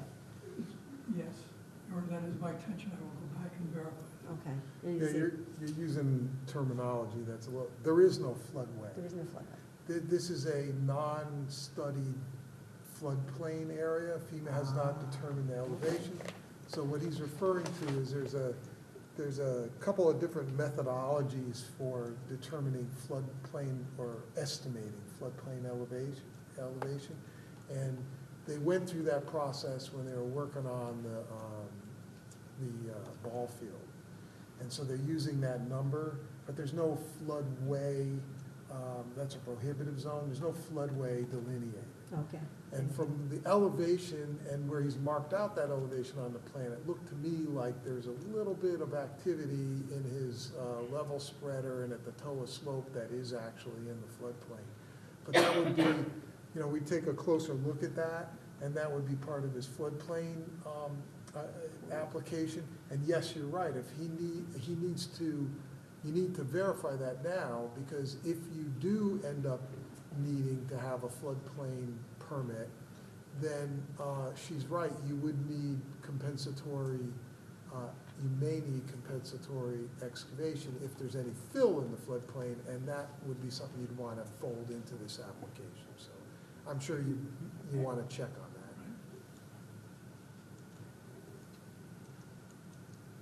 Good catch.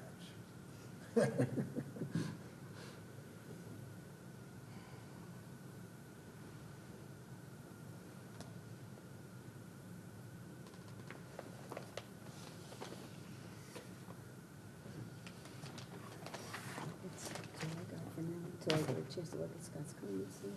Okay. All set? Yep. All right, so this hearing will remain open until, is it next meeting, or do we not know that yet? It would be reconvened at the next regularly Reconvene at the scheduled next meeting. regularly scheduled meeting of I was the afraid Inland you were Wetlands gonna ask me that, because I don't have the calendar with me. I believe there's not one on the 27th. No. No, No, we're not doing- back till after the first of Yeah, the it year. would be the first, correct, correct. There's two, there's two, yes, there's two scheduled for January. Right, but I mean, there's 15 Cambridge Drive, PFSA meeting. We haven't scheduled that yet, so we'll contact you. I mean, it's likely, but that depends upon the notice that has to be sent out. We'll be sending out something to you after we schedule that. The question as to how it affects Warehouse Way wasn't addressed.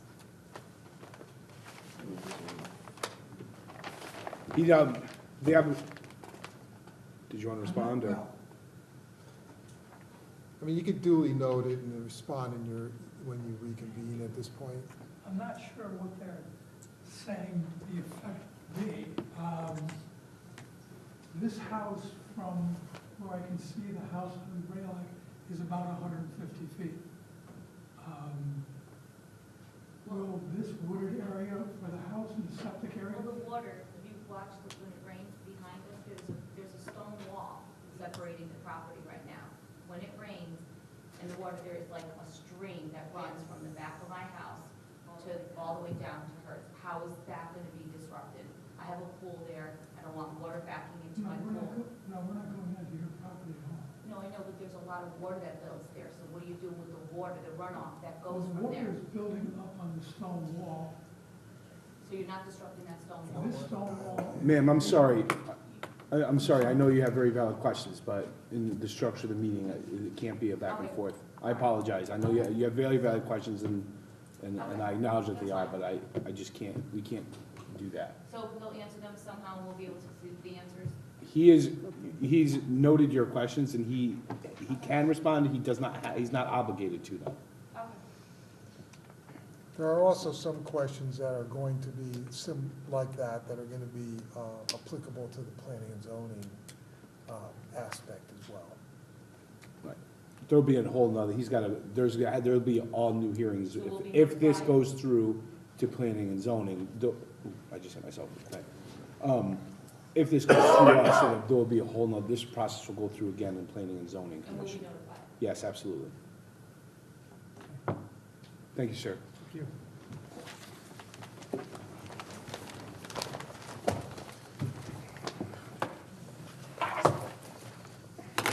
Okay.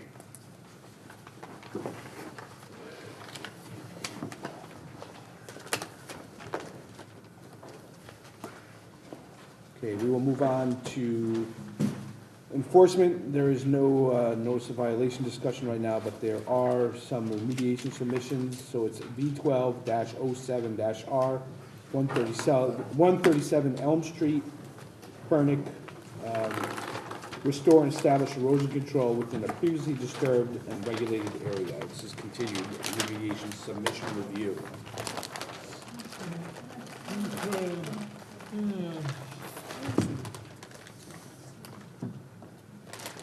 Oh, God, no, thank you. No, thanks.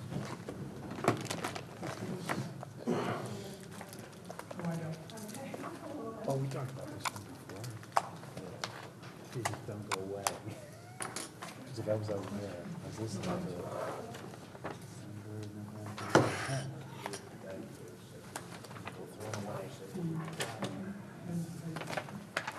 Good evening. Good evening.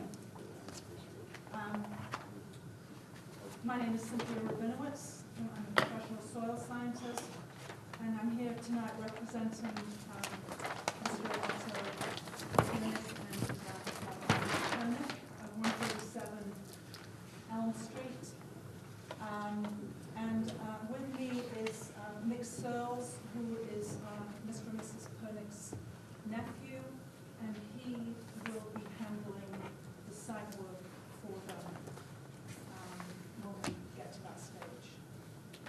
I'm sorry, it was Nick what? Nick Searles, Searles.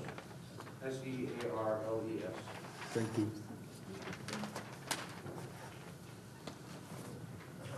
So,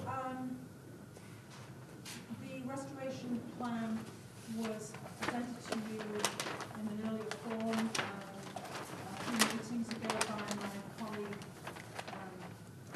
Sean Hayden, who was covering for me because I could not be at the meeting.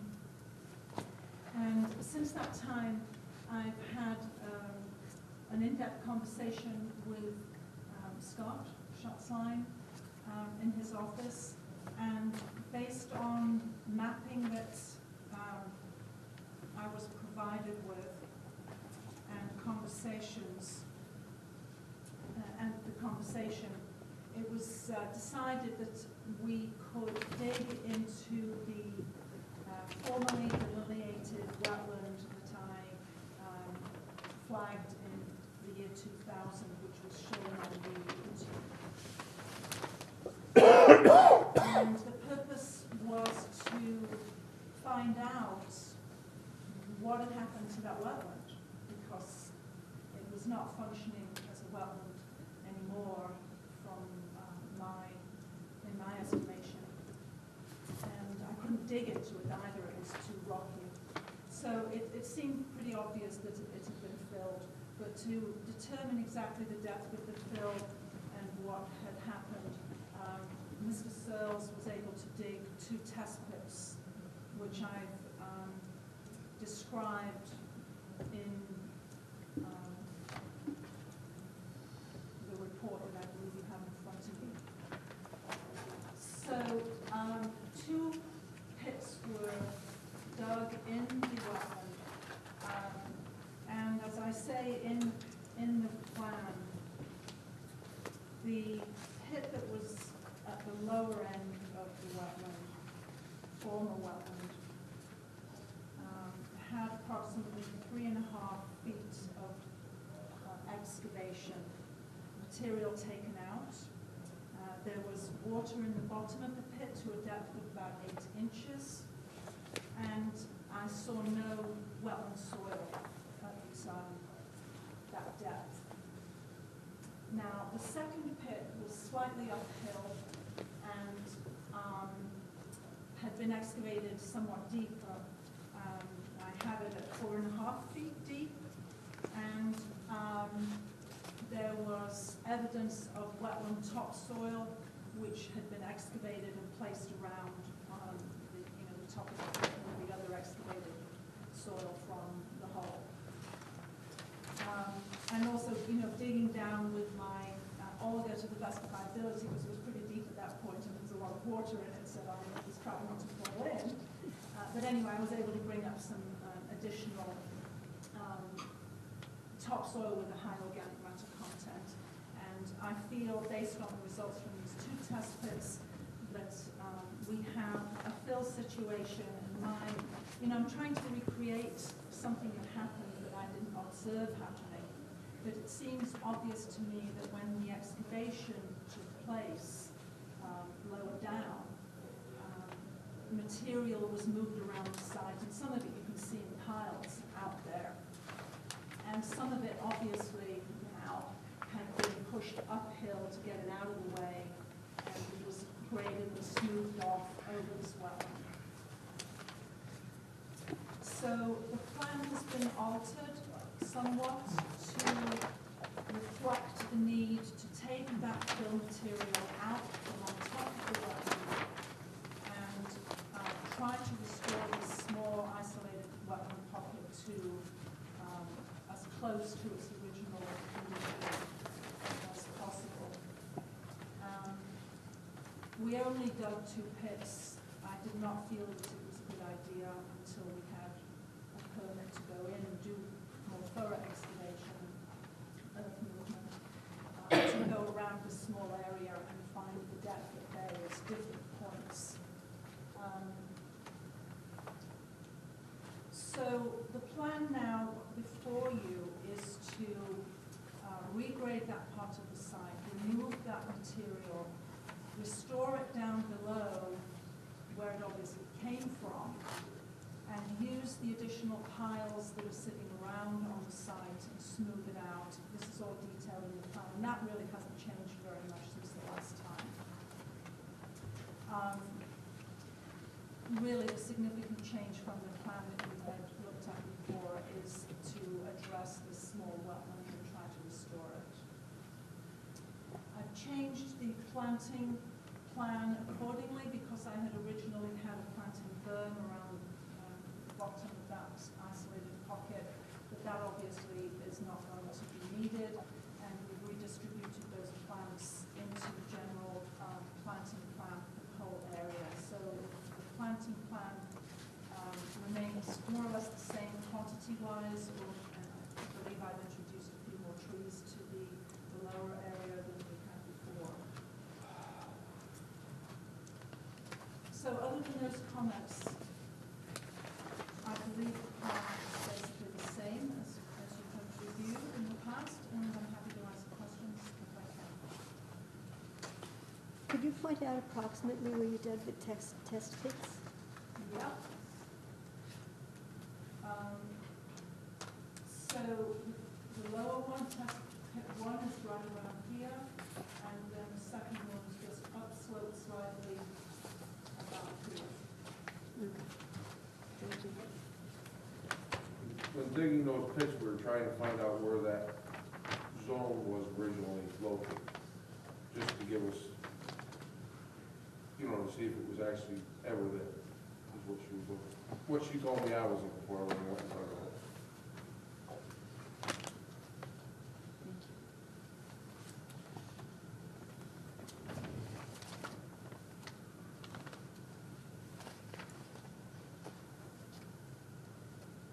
So if I'm reading your report properly, the hardest thing in the entire project is going to be trying to eradicate the Japanese knotweed. It really is.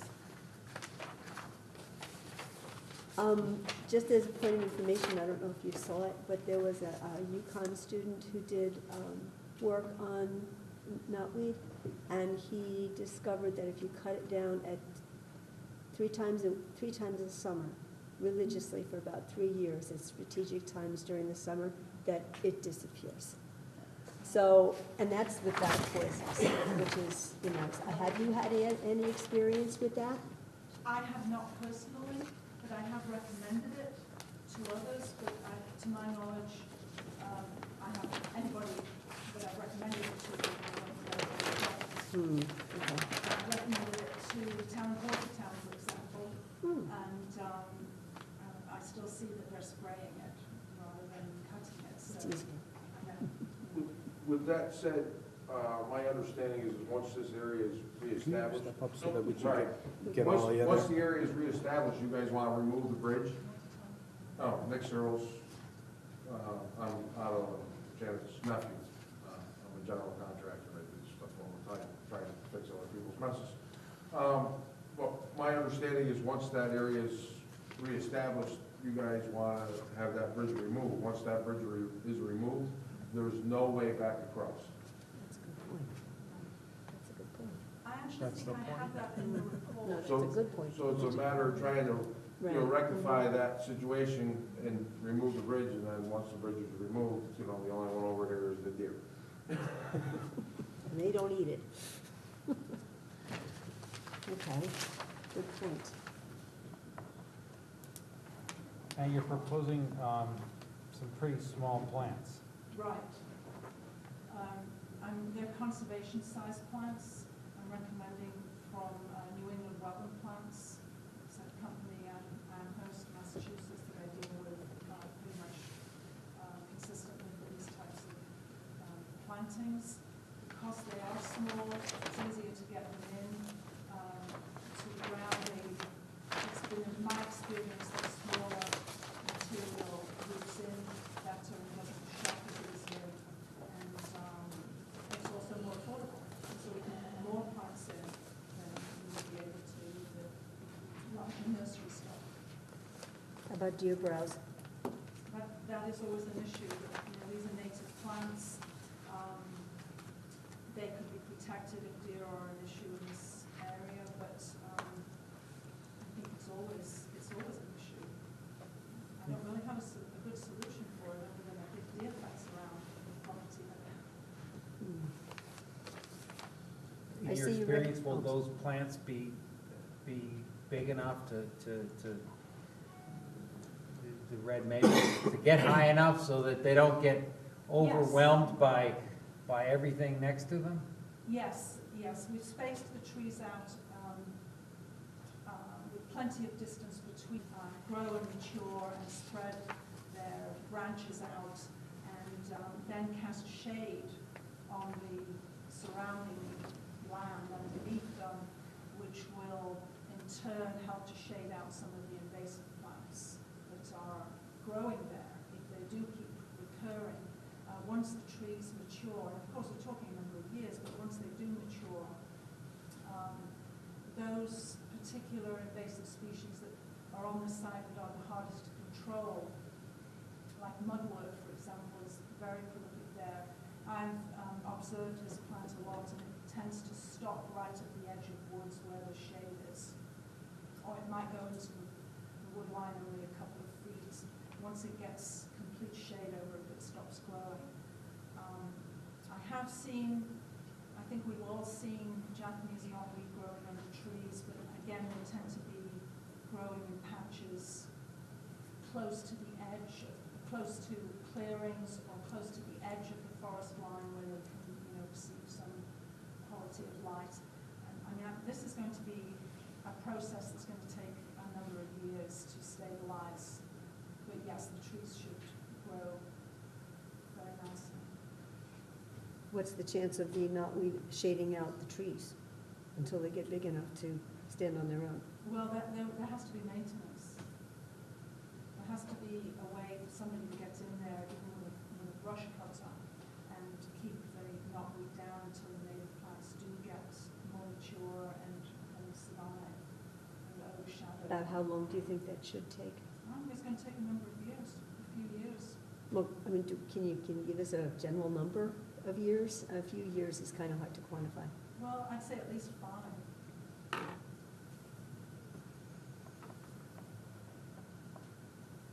See, I went in there with a brush cutter, and you have a 2 or 3 foot tall tree, and you're cutting down knotweed that's 6 foot, 8 foot. you're gonna have a tough time, unless you Well, build a box around it. Actually, maybe we can move on down because there are some photographs. I guess this is not going. That's not, how would I get back to the report, Scott? Let's see, well, I put everything down here, so Okay. one of these has got It's your this one, photos. yeah. Okay, thanks.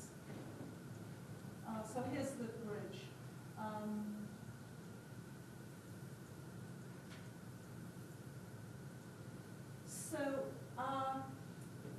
This is the area of Mr. and Mrs. Pernick's part of the excavated property. What we see in the foreground is Mr. George Baghdadi's property, who was part of this whole enterprise. And this apparently has already been stabilized and has come through your commission. The work that was done here is a little bit different from what I'm proposing because this is really mowed grass here. And a few shrubs that were put in. Here's one, and there's a couple of others off the picture here. But the, let me see if I can get another picture. I'm not sure if I can put a picture in. See, the knotweed is, okay, page 8, this should be a photograph. Baghdadi's property.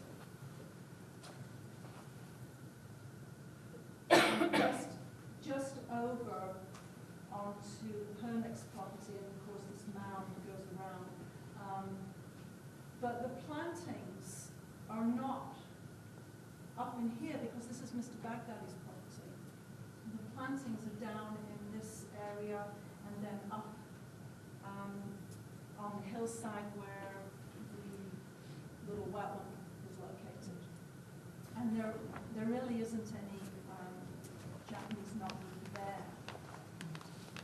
So this can be brush cut without any damage to the plantings, as long as the person doing it, doesn't just That would be me. sweep around through the lower area. You're going to have to come in from this direction. But there won't be, this was not part of what we're planting because it's not Mr. Flynn's property.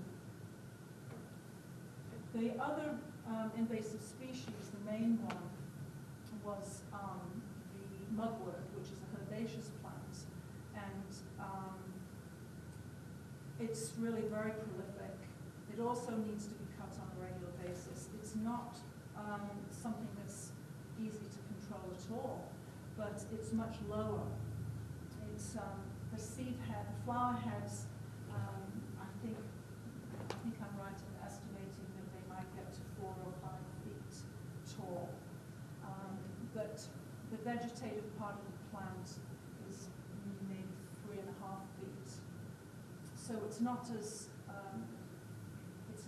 high, it's not as thick, it's not shading other plants out. The problem with the mugwort is the root system is extremely thick, and it's one of those plants that spreads by rhizomes, so it forms a sort of a carpet of roots under the soil, unfortunately. But woody plant material so the shrubs and trees can stand up to it fairly well.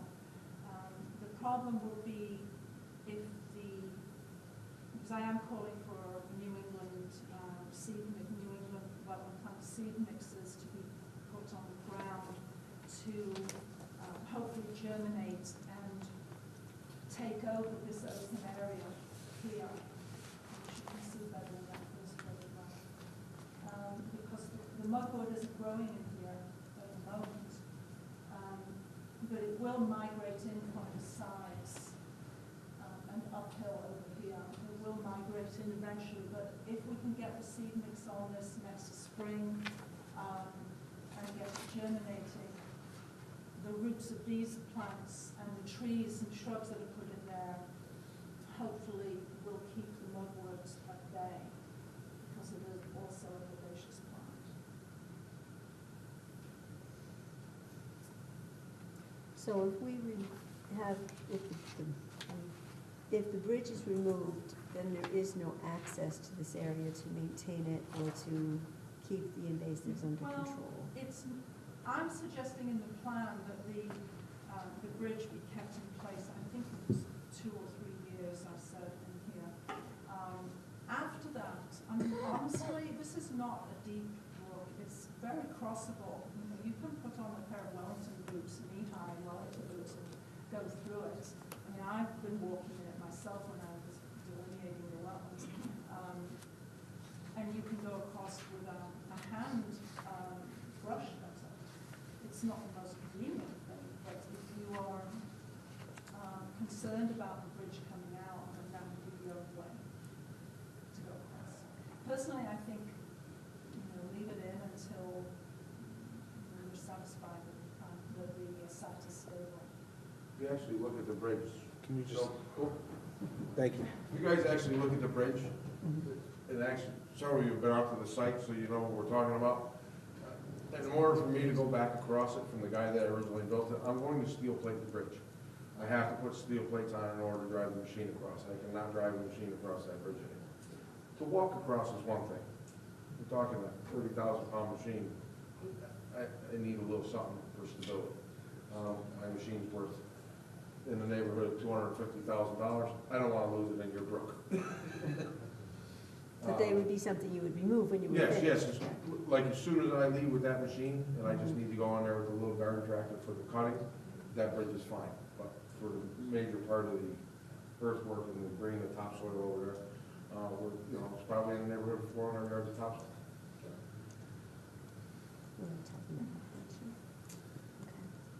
We're not talking a little bit of, you know, dirt.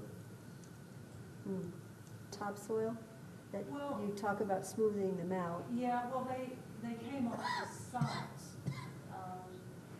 so I don't see any problem with putting it back there, but, I do think that, see, this is actually a pile of soil here.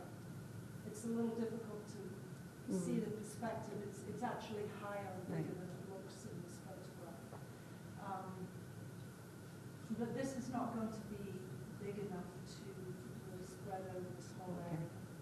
So we'll have to bring some in. I'm not really sure if 400 yards. I don't know what the number is, we gotta measure. Not you an know. engineer, unfortunately, Mr. Carboni could probably figure that out for us. Not to drag you out. Yes, but it will need some topsoil.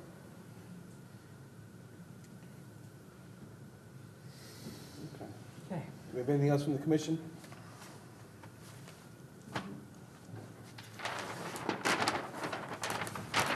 Okay.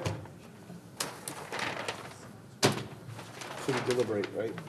On this, during our deliberation sections? Excuse me, can I just bring up another issue that was raised when I was speaking with Mr. Chasson? Scott, you asked about the floodplain line, the FEMA line, and I was, Otto called me today to say that I think you had spoken with him about getting, or no, I'm sorry, Paul Broughton. Yes, I spoke with him, yes. And then Otto spoke with Mr. Carboni about getting that information, but the questions just come up, what accuracy do you want and why is it needed? And I also have a statement to make about that before you answer the question. The floodplain, because I thought about it quite a bit after we spoke, it's my feeling that the floodplain has actually, the flood area has increased by this activity. So there's actually more storage capacity there now because the land has been taken down. But you can see in this photograph, this bank here, this is the cut bank that was left after this area was excavated. So the wetland and the brook is on the other side of that bank. So you go up the bank and down the other side, which has not been touched.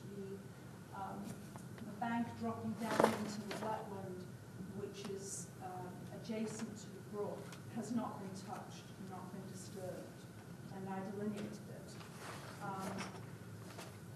But when floods occur and the water overbanks, it's going to come up as it would have done in the past over this bank, and then it has this whole area to cover. Of course, we're going to fill it back up again, but I don't think we're going to be able to fill it all the way back to the top of this bank. We're just going to try to create a reasonable situation to recover the area biologically with appropriate funds. So I'm saying that regardless of where the FEMA line used to be, I think it has extended enough the flood area. So your question is what? So, Mr. Go ahead. Bill Carboni. There is no FEMA lines in this area at all, not even floodplains or BFEs. Nearest calculated one is on where this stream goes under Elm Street on the far side of Elm Street. They have not carried out this tributary at all. Right, it's not a studied floodplain, but I'm picking up on our GIS, and I'll have to double check with the FEMA map, that it is floodplain. Well, we looked at the, I didn't go online, I went and looked at the old flood map for this area, and nothing comes up this grade. All right, well, we can definitely check that because But you want the elevation at this site? the floodplain is located in, what's his name, Broadingham? He has also shown it on his survey. He's located the floodplain as from the FEMA map. From the FEMA maps. So it's just not, the elevation has not been, it's not a studied area. Right. So the elevation has to be determined, and then because you're working in the floodplain, you're gonna need a floodplain permit. Now, ultimately, if you show through the contours that you have a net decrease, then you won't need to do any compensatory work. Obviously, I think it's fairly obvious in this case that the excavation has already happened and you're restoring. So it's just a matter of getting a permit to show that what you're doing and to be working in that area. But that gets back to what accuracy is you want an elevation for this site? Yeah, I mean, the accuracy is gonna have to be at least 1 foot. Okay, I mean, you don't want a Loma type study or that kind of? I don't know, I think that in this case, we just, looking to permit the activity. Okay, You need to do what you need to do to show that you're not increasing fill material within the floodplain, Okay, that it's a net that's why I decrease. want to know what the accuracy. Yeah. Fine. Because of the lateness of the season, and I don't know what your action is going to be on this tonight or whenever, if you will approve this, but it seems to me that this is not the season to start this work, and I'm proposing that it be done in the spring. Do you think a floodplain permit will be obtainable by then so that it doesn't get held up anymore? A floodplain permit is administrative, and once I get the information, it'd be very quick. Literally a matter of a couple of days if all the information is in. So floodplain permit is just a follow-up to what's going on here. But you did just raise something that you should give the commission a little bit of input as to how long you think it will take you to do this remediation, because one of the things they're gonna do is they're gonna set a deadline for when the work has to be done. So you're indicating that, yeah, it's not the time of year to start this. So obviously, you wait till the springtime, and then once springtime hits, how long do you feel you need to get this work done? And that's good input for them in their determination, because they want to kind of work with you to come up with a realistic timeline. Right. So I will have that discussion with Nick, who's going to be doing the work. I'm sure he has a good idea of what it will take him to implement it. And is that something that I can just communicate to the commission administratively once we get that detail? I mean, typically, we were gonna deliberate tonight as part of our deliberations. All right. So would you like to, could you address that? I did it. Nick Searles, all right, how do I say this in a nice way? My uncle's not in the best of health, and my aunt takes care of him. So basically, any money that this is gonna cost is coming out of out of the kindness of my heart. I can't afford myself to put a whole crew there, for the whole week. I would personally gonna do most of the work myself on a weekend, like Saturday, Sunday, go in and do the work. You guys can come in during the week, check it out. We'll be in touch with each other. But it's, in all honesty, it's gonna take me some time. You know what I mean? We're talking about the removal of all these invasive, species. I gotta clean up the site. I gotta bring in a dozer, regrade it around. There's some time involved. They're looking for 30 days, 60 days, 90 days. Depending on the invasive species, on what we gotta do with that, that's a weekend right there just to remove it and get it off the site.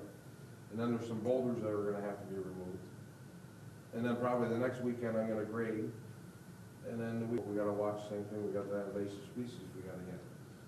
So when in the spring do you think it'd be done? Well, I think it really depends plans on the spring. July? No, obviously not, that's in the summer.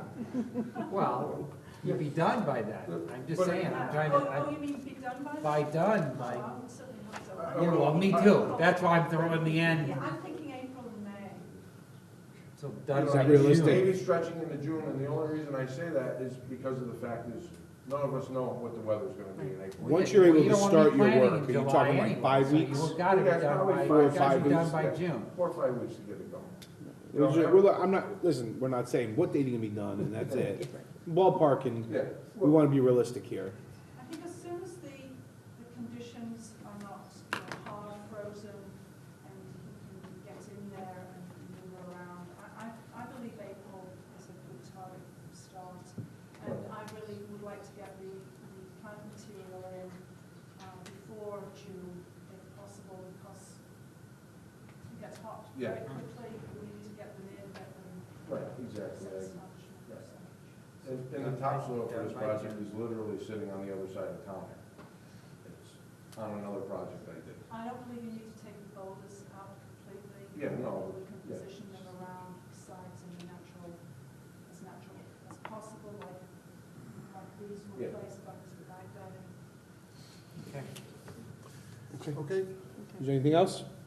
Thank you very much. Thank you. Appreciate it. 5-minute recess. Okay, hold up, because I gotta shut things off. Okay, Oh, don't start that. Ay, Dios Who mío. yawned? I think we had to get a coffee machine. Now, what do you guys think? certainly That sounds fun. We've had much worse. We've had worse. We've also had better. Well, that's always possible. The habitat. Okay, I believe we're all set. Okay. All right, everybody, and we're back. Thank you very much. Next order of business is IWV 2017-07-R, 127 Main Street. Keeler is the owner, clearing of previously approved limit of disturbance area, continued remediation submission review.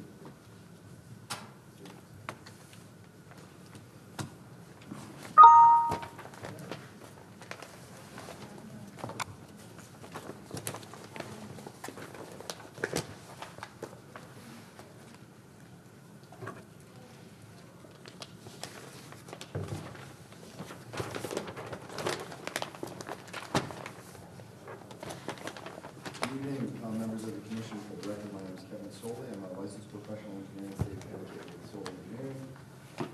Office is located here in Monroe at 501 Main Street. So, we're going to continue the discussion we had back in October, and it was continued from this meeting in November. Just to orient everyone, that this is an area of the town of Monroe. It's like located on the southern edge of the town line of Trumbull, in the city here along Main Street. Site's been subject to multiple approvals over the past several years, and as we discussed at length, there was some tree clearing done as part of the other ongoing construction activities for the approved shopping center towards the rear property in this location here. After our lengthy discussion at the last hearing, this is the previously submitted plan, which had a single row of wetland restoration plants in the area where the trees were removed. And what was done, we've actually submitted a revised plan to the commission in October, which includes a second row of additional shrubs along the, or closer to the wetlands. We've kind of limited these and consolidated these into the location shown.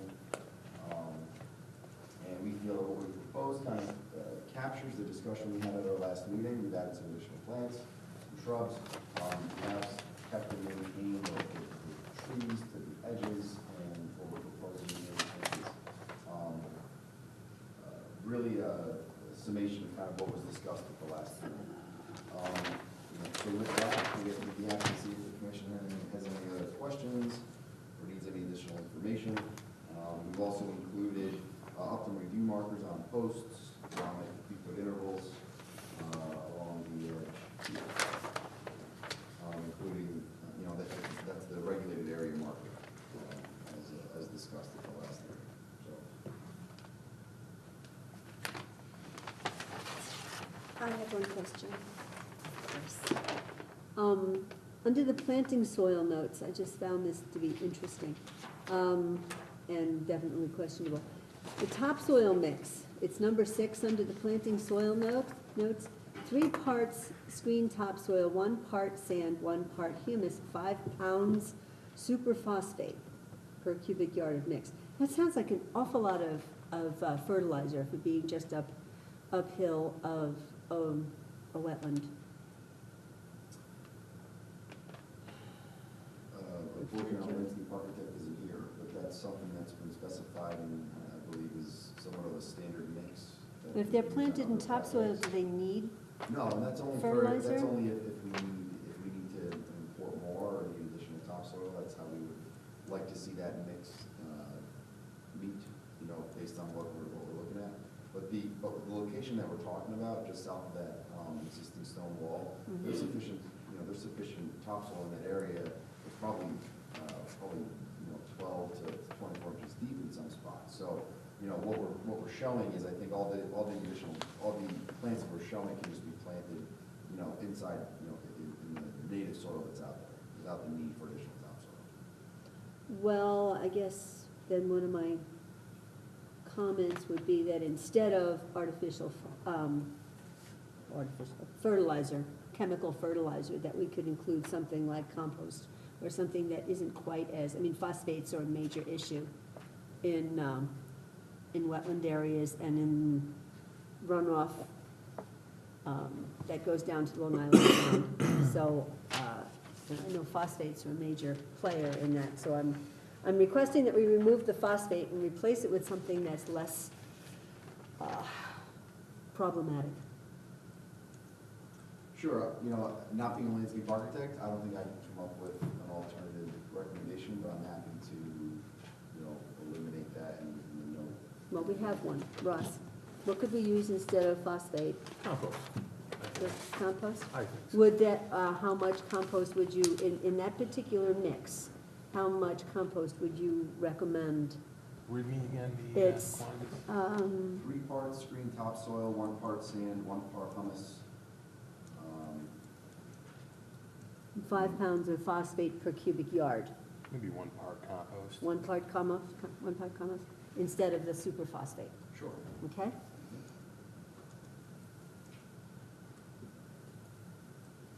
Really, it's the organic matter you want to add in the Right. soil. Right. Yeah, I don't know why in this area you don't really need any phosphate, that I'm aware of, phosphorus. I think sometimes plant materials from a nursery may actually have some of that in the mix. Yeah, a lot of times there's little green thingies in there, yeah. Green, yeah. Right. So the reason that the conservation easement line seemed to move from last plan to the other, and that's because you widened the section of planting area? Is that? Yeah, as was discussed at the last hearing requested by the commission, we were asked to plant some additional shrubs, basically right on that edge line of the conservation easement. Okay. Right. Okay. Yeah, that's the only comment I found.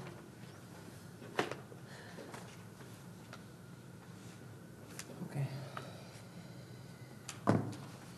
Is that it? Anything else from the That's it commission? for me. I guess the only other thing we should talk about, and just because the Timing. commission's been waiting for, is an implementation schedule. Mm. As the commission's aware, this site is actively under construction. And a significant amount of work operations are currently underway. Removing a significant amount of material and that's necessary to accommodate future site development. Based on the construction schedule associated with that, we'd actually request to install these plants in the fall of 2018, so that we have some additional time to perform the rest of the earthwork excavation. And because the activity itself, there's a lot of, you know, just disturbance. We want to try to, we think that if we have the rest of the summer to proceed with that by the fall, then we can get those plants in. It's the right planting season after the heat, and we think we'll have the best success from the planting standpoint. So we just simply request from the commission if it is acceptable to have them to do the installation in the fall. Is there existing significant ENS control measures? Yes, yes there are. There are right now. Yes, there are. So in essence, it's stable? It's very stable, yes, and actually, even the area where the fallen trees are, there's no ground disturbance, there's no erosion, there's no scour or anything of that nature. Okay. And the site is subject to a general permit for stormwater discharge, and we are providing weekly inspections, and after any storm event, that generates more than 10 inches of rain, and we are providing reports back to the Planning and Zoning Commission. I'm not sure if that's copied to the Wetlands Commission as well, but we are submitting monthly reports to the town for our SEC inspections. When was the last time that the silt fence was checked? Because when I had been up there a while ago, a lot of the silt fence had been crushed by the rocks. We check it every week, and after every storm event, generally over 10 inches of rain. You know, there are some areas where, you know, under construction, those areas have been addressed. There are some, I don't recall exactly off the top of my head. I know there were some areas that were not in this location, but actually on the other side of the site that had some damage that needed some attending to, but I believe the contractor's in the process of fixing that. Well, just to provide some clarification too, I have to tell the commission that the last several reports we had say the same thing every report, that the silt fence it needs to be repaired and it hasn't been repaired. So we're in the process right now of getting them to do that. There's a little bit of pushback as far as the weather, but we are looking for alternative. If you can't get the silt fence in, which I don't know why it can't happen because the ground's we don't have frost yet to that degree. But if that can't happen, there are alternatives that have to be implemented. We've been in touch with Kimball, and Kimball's given us some information on the new operator. We're in the process of trying to get on top of that, but we've gotten several reports that say the same thing. Yes, and there are certain areas that silt fence needs to be repaired. I will say, however, even though there's areas where silt fence needs to repair, there is no evidence of erosion. There's no evidence of any sediment disposition, you know, into the wetlands or off the site. There's no evidence of scour. Yeah, and you know, so I just wanted to make that point. Yes, there are areas that need repair. One thing I could add is that there are, although there are so there is some siltation control that definitely needs repair. They've also implemented sedimentation areas and swales that are in front of those. Right. So the water is ponding before it even reaches those. So I think that's what's kind of saving them. Yes, there are some that are actually higher than some of those, but we're working on that. So we're trying to get things a little bit better. So would you feel that, say we gave you a drop dead date of October 1st? Yeah. Is that? That's reasonable, and we'd appreciate that greatly.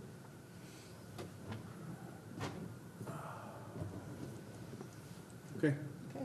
thank you very much. Thank you. Appreciate it. Next. Well, welcome to the commission. Thank you.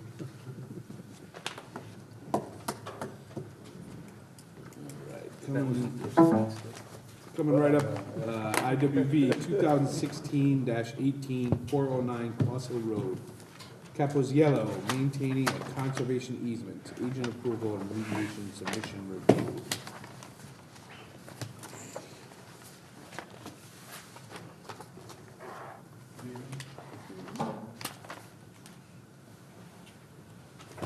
My name is Edward Capizello. I'm the homeowner of 409 Cross Hill Road. Susan Capizello is here as well.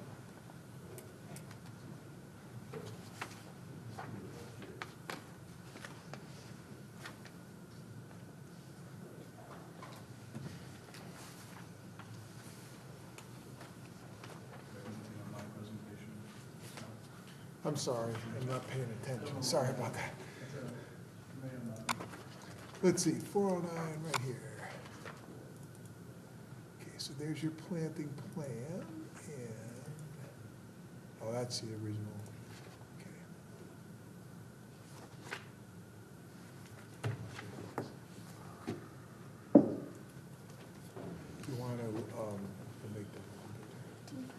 me just, I'm gonna step away from the mouse. Say please. Okay, there you go. It's all yours.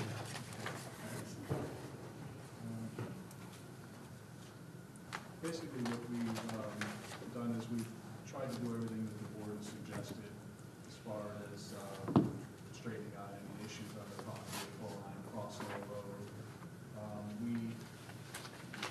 Can I just give a little lead-in for you? I think it might help to just explain where you are and why you're here, kind of thing. My property has a conservation easement, which is the area that Could you use the mouse, because it's not working. this is actually a feed on video feed, and they won't pick up the mouse, the Laser. laser. Property has a conservation easement here, starts about 20 feet, runs back, widest point is about 40 feet, 45 feet, and contained in the easement for a variety of plantings. I was going to, just give me a chance, and I'll provide a little summary first, but what happened, if you recall, is he came before you guys, and he talked about, we talked about the violation, and the outcome was that you sent him a letter of determination, and he really had two options. One option was to follow the original planting plan that was approved for this, and come in and get a permit administratively and take care of it that way. Or the second option was to come before you, if he didn't want to do that landscaping plan, to come before you with an alternate plan, and that's what he's chosen to do, and he can speak to the reasons why. But so that's why he's here tonight, because he decided that the original plan wasn't appropriate and didn't work for a number of reasons, and now he's coming before you and he wants to propose this alternate plan. So that's where we are, and I'll turn over to you. Apologies for that. That's all right. But the original plan that was proposed in the notice that was sent by the town was to just go ahead and plant everything that was originally suggested by the Inland Wetlands Commission in 1993. Everything was already put in at that time. It was there, it slowly died off. At the time the pine trees were planted, which you can see are quite large, they went in about 1 foot tall, and now they're 45 feet tall and 30 feet wide. So the area that is there is approximately, I believe it's 9,700 square feet of conservation easement. The mature plantings, the white pines and the other plantings dominate approximately 6,700 square feet of that easement area. So there's only about 3,000 square feet left. So it's a physical impossibility to put in all the original plantings again and go back in time. So the Harris Land Studio is the land architect that we asked to help us. We hired to prepare a planting plan. The planting plan that he suggests is partially based on some changes since 1993. Part of it is that there's more of a requirement for open space, and there's issues with pollination, bees and birds and pollinators. I know the town had made a suggestion at Wolf Park to put pollination plantings and trees to try to build up the pollination. But the reason we can't do the original suggestion is based on a physical impossibility for the space. Plus, the deer browsing in Connecticut has gotten out of control, so the deer browsing is destroying a lot of the plantings. And his suggestion is that the plantings that were there were killed by the deer, and they will wind up with the same fate if we put the same plantings in. So he reviewed the wetland conditions, he visited the site. Harris measured off the area of the easement and the existing pines and whatnot. He reviewed the plans, the town correspondence, and verify that, we had installed, as the plan shows, the boundaries of the conservation easement. So, we've had iron pins installed at all the angles and in between the angles to delineate the actual lines so that we can put the posts that the town wants us to put in within. The existing vegetation that's there, a couple of winterberries, cedars, maples, dogwood shrubs, kind of gave them an insight as to what we probably could use on that conservation area. And as a side note, that the town had asked us to stop mowing the area. That has not been mowed for the last couple of seasons. It's been over a year that it hasn't been mowed. As a result of not mowing it, it's basically heavily vegetated. It's got native species. And right now, he feels that the unmowed area provides a better shelter, in a sense, better animal cover than mature vegetation would. So he's all for leaving it uncut. But as the plan suggests, he suggests and recommends that there be minimal disturbance to the proposed conservation easement restoration.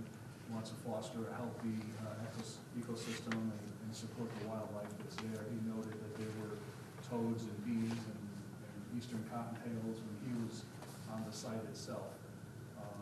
But the plants that he proposes to have us install are ecological restoration quality native cultivators. And if you see this area up here, this 1, 2, 3, that's MP3, which is the northern bayberry restoration quality that he wants to have installed. And they said they're very resistant, they're drought tolerant, they attract birds. The areas that are captured out here, 1, 2, and 3, are where he recommends and suggests that 45 purple cone flowers and the 2-inch plug be installed 24 inches on center to provide a ground cover. They grow 1 to 3 feet tall, a couple of feet wide, the plantings. And then finally in the back over here, this section 1, 2, 3, that's delineated CA, is a summer sweet plethora, up to 2 feet tall. That's a shrub or bush that flowers 4 to 6 weeks of the year during the summer. It attracts bees, butterflies, birds, and grows anywhere between 4 and 8 feet tall. Based on that area, it's really the only area that you can see that's conducive to growing anything because it's the only open space that's left. This is basically closed in. All of this area here is closed in by the pines, and this is a maple that is very big. It's also pretty much covering that area. So there's all ground cover in this area. So there's a small area that remains. His suggestion is to put the herbaceous plants in the plug form to promote the opportunity for pollinators. And if they're easier to plant, like was said earlier, and it's going to create less of a disturbance in the area than trying to put in 90 trees or whatever the original plan was. He suggests that the area be mowed annually once a year in the early spring at about 6 inches in height, no less than 4 inches in height. And that would allow the debris to remain in place. Also, when it's mowed, the seeds from all the plethora there will also repollinate and provide seeds for food for the birds. They will also distribute, the birds will distribute the rest of the seeds throughout the site. One of the requirements the town had asked was to have installation of markers on 4-inch posts. So we would, of course, install the posts. I believe they want one here, over here, and maybe at the end over here. But the staking is there for the purpose of installing the 4-inch posts. His suggestion is that, we inspect annually and remove any invasive species that exist that can take over to preserve the open space character of the conservation easement of the landscape. We also suggested, and he agreed, that we install, even though it's not required, 2 birdhouses in the area, 25 feet apart, to promote opportunity for the increased wildlife and the pollinators, and it'll increase the wildlife. The areas that are the white pine areas that I mentioned, they're pretty much, they're 45 feet tall, they're 20 feet wide at a minimum. There's not much that can be done in those areas. He's saying to have no work occur in those areas other than remove the invasive vines, if there's any invasive vines on those plants. And he suggested, because the existing grass has been uncut for over a year, he didn't feel that we needed to have any type of sediment control or any silt fences, because the natural capacity of the tendency to have grass is going to prevent anything from spilling, over the area, outside the area. He suggested, this planting plan is the most prudent and appropriate strategy to address all your concerns and restore, in effect, the easement area. As I mentioned, the iron pins were installed.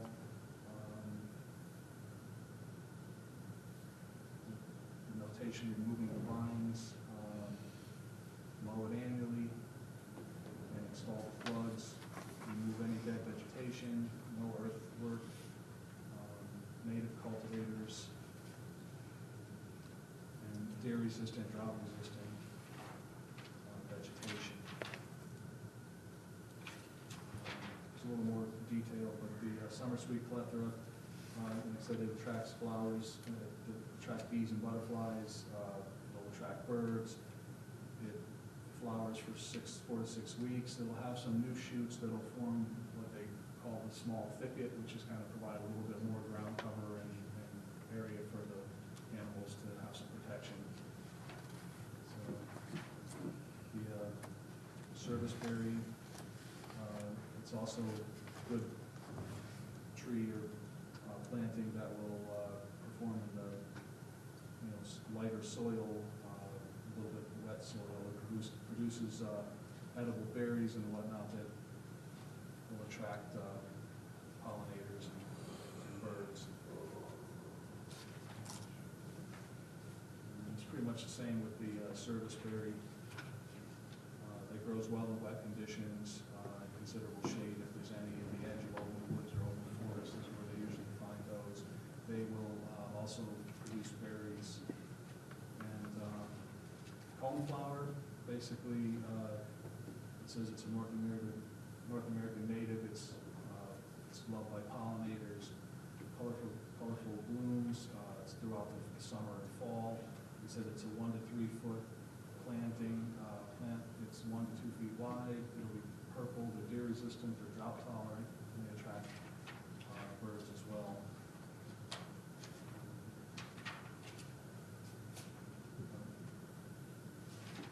The suggestion of Harris is that the New England wetland plants in Amherst, Mass. is the place to go. I know somebody else mentioned that earlier, so that's probably where we'll wind up getting it.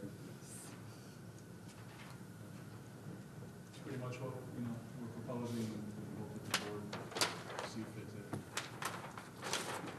allow the plantings and hopefully put an end to this so we can get this going. May we have a copy of your consultant's report? Yeah, you should. I didn't get, I don't have paperwork. I don't know why, but I don't. Have that, it's in the Yeah, file. it's this one? Oh, okay, then I probably do have it in here somewhere. I apologize. Dated October 9th, yes? Yes. I got some paperwork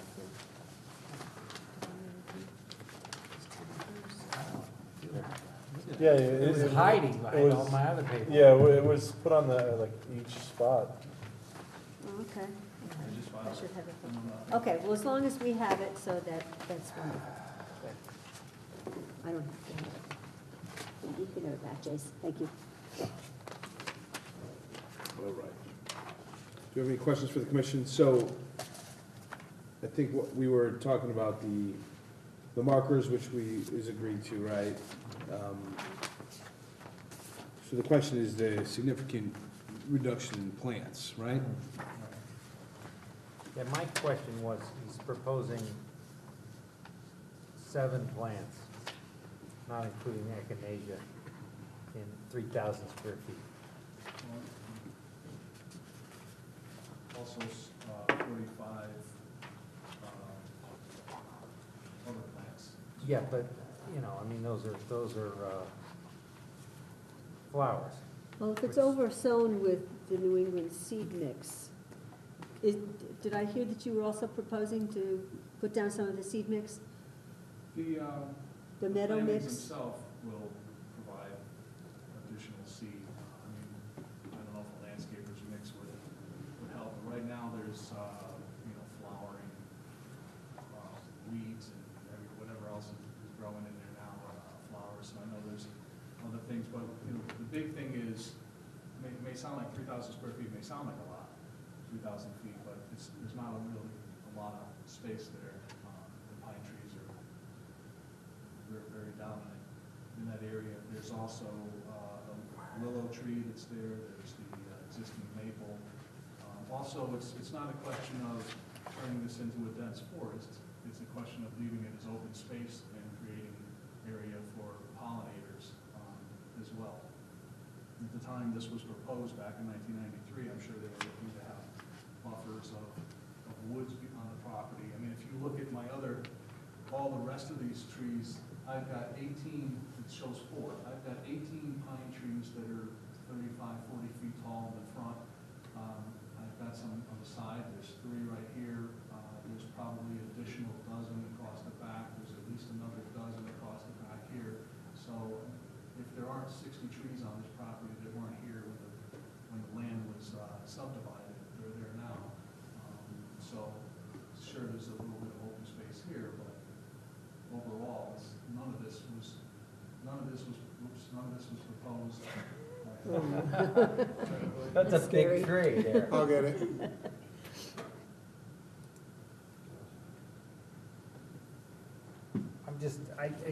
You're planting a 2-foot, 1.5 to 2 foot tree or shrub, and you're spacing them 10 to 15 feet apart. To restore a conservation easement. Yeah, I asked him that question, so I also asked him about the mowing, because he said to mow it once a year, and I said, but then if you mow it, you're gonna mow down all these things that you want us to plant.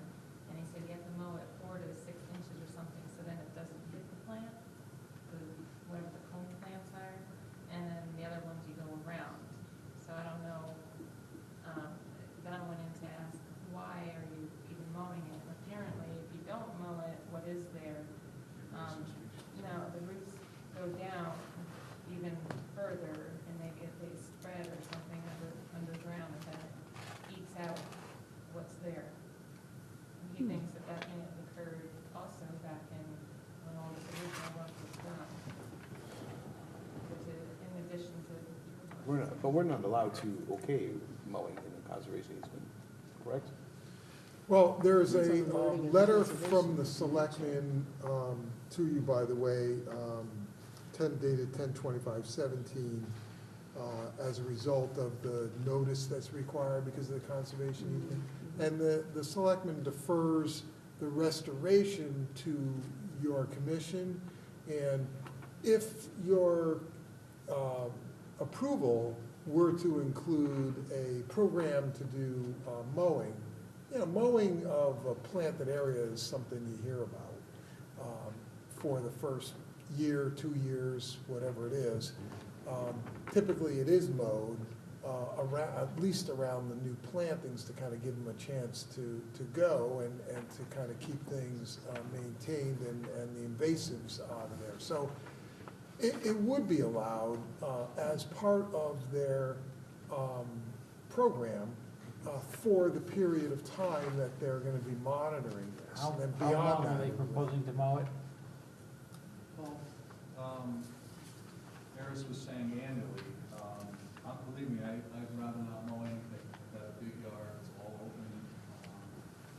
The less I mow, the better, but he suggested that you mow it. Certainly, when these were planted, when all the 21 white pines in accordance with the inland violation background, when all of that stuff was planted, it in effect was overgrown by the hay, because this was all a hayfield before, this and the neighboring property was a hayfield, so it was all overgrown with hay, everything suffocated and pretty much died out, so. In addition to, you said deer browsing. And the deer He thinks browsing, the of deer course. browsing did most of it, and he was surprised to find a dogwood tree, because apparently they eat dogwood trees, but it's nestled in between some of those pine This- trees. Right here is there's two winterberries and a dogwood in here, and I know your concern was you're planting a couple of foot, a 5 foot, 6 foot shrub planting in here. Well, the original plantings were holly trees, the original plantings were these dogwoods, and the original plantings were these jolly red winterberries. And if they're taller than my hand, that's it. After 24 years, this is the height of them, so. The tallest things are the pines, That's it. and he was very surprised that they were as tall as they were, Because of the acidic and soil. at the bottom still have branches, and he even wrote, I think, someplace not to cut off the branches, so.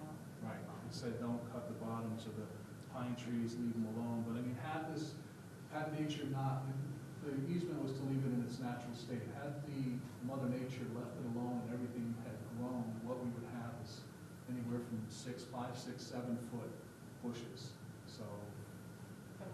From the original 20 years later. So this would not be, a dense forest. well, bushes are acceptable. I can tell you that the answer to your question, long-term, the town does not want someone in a conservation easement mowing, because it's only gonna end up being a lawn. It'll end up being a lawn. If there's any mowing, a conservation easement is, the way it's worded in your deed, is supposed to be left natural and not maintained to that degree. But I think as part of a operation to maintain the plantings until they're established, I think that's perfectly acceptable. Okay. The question is, you want to make sure that they come up with the proper plants, and, that it's the proper plants and the proper density, that's all. And you looked at, too, you made a comment about, because the pine trees are so tall, they're huge, that there's less sun, less, you looked at all that. Now, how long do you think this would take to complete? In the spring, we were hoping to have it all planted this past fall, actually, October, November. And we were supposed to come in on October 8th. We have the meetings got canceled. But the thing is, he's calling for the initial, he was calling for the annual mowing like, in the spring. So I mean, obviously, we would want to do it before the mowing. Okay.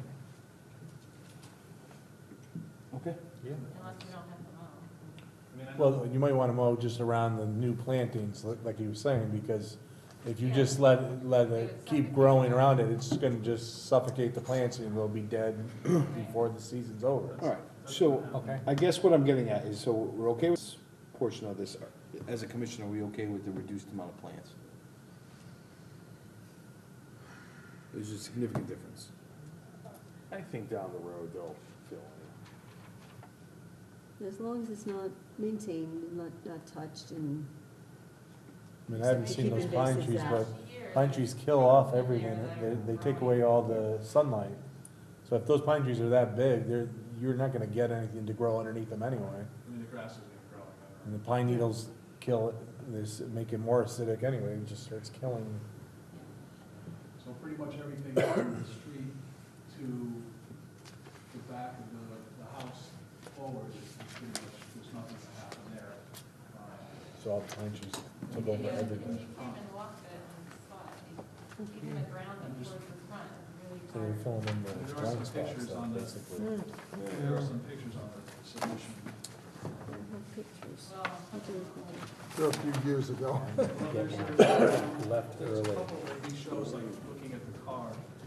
The first two are new, that was in October when it came out. Actually, the first four. The last few, There's nothing growing You know, some teacher's signature on the letter, on the report, you can see the view towards the So pond. they're trying to fill in all the open area near the pond. Like, if you guys look at the pictures he's showing you on the page 4, the one on the right-hand side, I mean, that's the play equipment that's there. That's That's an old, that square, that's this right here. right, that's not, it's no, it's So- far away from the area. So this area in the middle, you can see the picture there, I mean, it looks fairly open there in terms of sunlight, so, Yeah, that's the area where the plantings are gonna yeah. occur, and that's what this picture on the I'm back, just- bottom of the letter. My only concern is if you're not mowing it, and you don't keep mowing it, it's gonna be 5 feet tall of autumn olive and all these nasty Well, that's why- things, and that's why I'm you s- guys are gonna be looking at it and going, God, that looks awful. That's why I'm saying that the appropriate plantings and the appropriate density is gonna give them the plants that they need in there and not be overrun by invasives. And that's why I stressed that early on too, but, you know, we don't dictate what, you know, we tell What they them. propose, yeah. Right, they can but propose that's it. what I've been saying, that if you do it, if it's done sparse, if there aren't a lot of plantings, and they're kind of plantings that aren't gonna Will create shade. get bigger, then Yeah. they're gonna have an issue with the, call it weeds or invasives, really taking over. It's not gonna look that great either. Yeah, 5 years after, Yeah. 5 to 10 years after they're done mowing, it's gonna start to turn into a, I mean, I'm not a landscape architect, but my thought was that, you know, a little bit more density is gonna give them a better shot at having something that looks halfway decent, because the other stuff's gonna grow up, as you said, it's gonna grow up in the middle. But I guess what, you know, his concern was, you know, he said certainly if the idea is to provide some kind of safe haven for the wildlife, the higher grass, I mean, actually, after the course of a whole year, I mean, it really wasn't any higher than this. I'm really surprised the heck out of me. So you can see in those pictures, those are only from October, that he snapped those pictures. Really didn't get that high, but he said, you know, of course, the plantings don't, when the trees are higher, it's off the ground, and there's not really any growth under it, it's not gonna provide the cover for the wildlife, where this would. And his suggestion was to keep it more open, and also all those spots where the pollinators go, There's a lot of frogs in that area too, and, yeah. yeah, they're really loud in the summer, and he was trying to find one, and he heard it Yeah, and we saw saw it. it. He saw it. Oh, did he?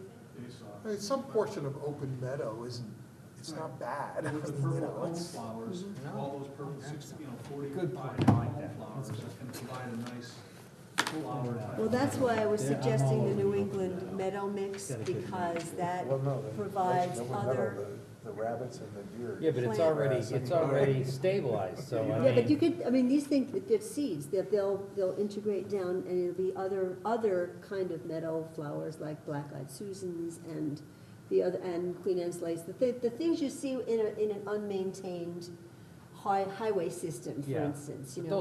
those will come very quickly once he stops. Those will, yes, Yeah. I mean, it hasn't been agree. mowed for over a I see year. what Scott's saying, though, too, because if you get a lot of invasives that are hard to control, and they're not particularly good-looking, and they can take over what you put in. So if what you put in is not big enough and dense enough to prevent the invasives from taking over, then all the work you've done is for naught.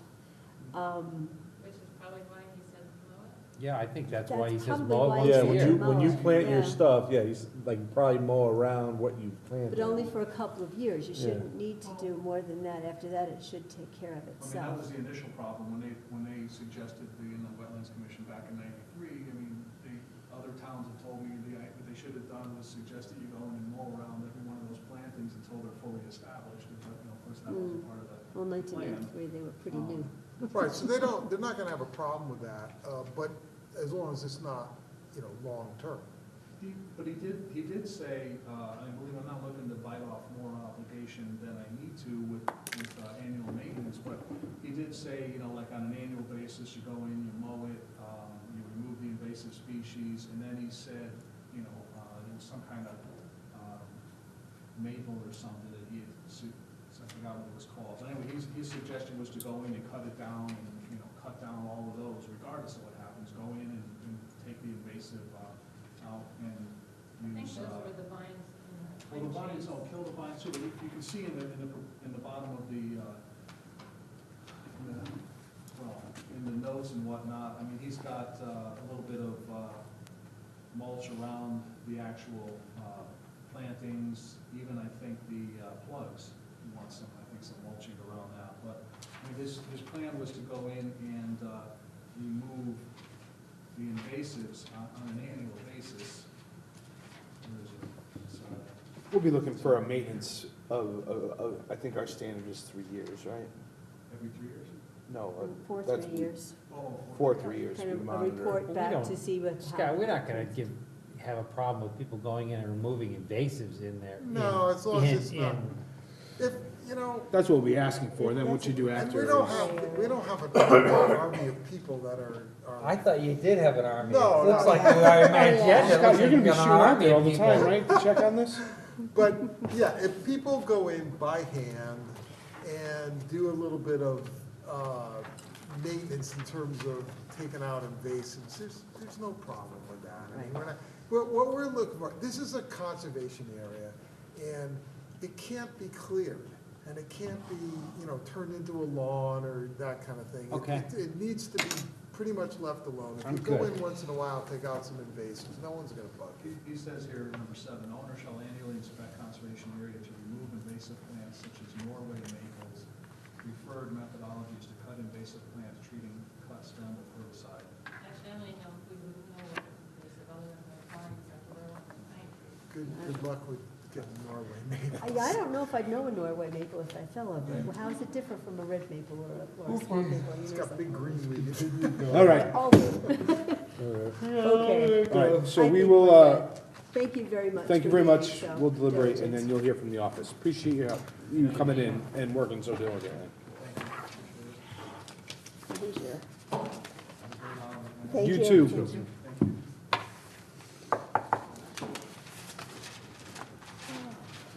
All right. What time is it? 10:21. Fantastic.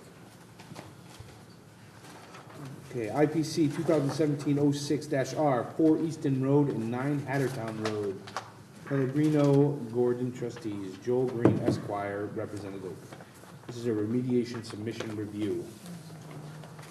Members of the commission, my name is Joel Green. I practice law in Bridgeport. Local office is in Gross, here for you this evening. This is complicated on behalf of John Pellegrino, Teresa Pellegrino, and now Laura Noonan, who's trustee of the urban Gordon process. Now, I will tell you that one of the complicators that has delayed this is the title has not been straightened out, and we're involved with trying to adjust the title.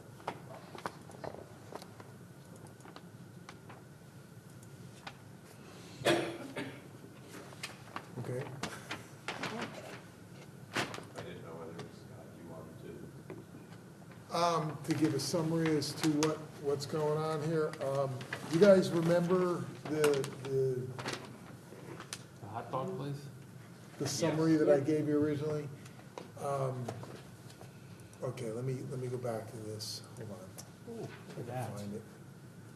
This is the All right, so here's the original violation information, provided the information, demolition of existing structure, parking lot construction, and, oh,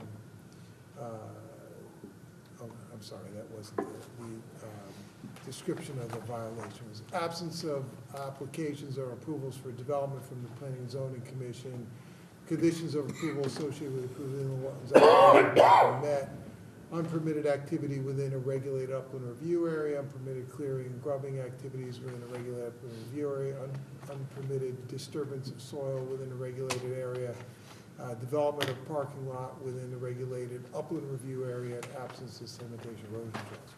Sounds really bad when you list it all out. This is the survey of the property. There's the, I guess the hot dog place used to be there.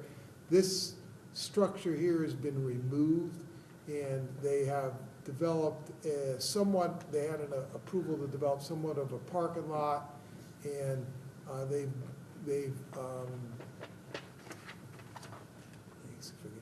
this is the plan here that has been developed to show you what's going on. And basically what happened was, this is the upland review area. Because they didn't fully get their permits for what was approved, they had worked in this area. When the house was removed, there was a lot of grading and staging going on in this area, and material was pushed this way, and this purple area here is an area that where the it was filled, and it was filled into this wetland. So they've come up with a remediation plan. Initially, you asked for information from them relative to the filled area. How much of that, were there any wetlands that were filled? They did some exploratory work, and they determined that there were in fact some wetlands that were filled, and because of that, the solution went from a simple agent approval to put up a couple markers and some plantings to, hey, you guys need to come in with a plan to remove that material in the wetlands and do a buffer planting. So they've put together a remediation plan, and we have finally, after quite a few extensions and other issues, we finally have arrived here, and they're ready to present their plan to you. Did I pretty much hit on everything? I think so. Okay, so let me find your plan now.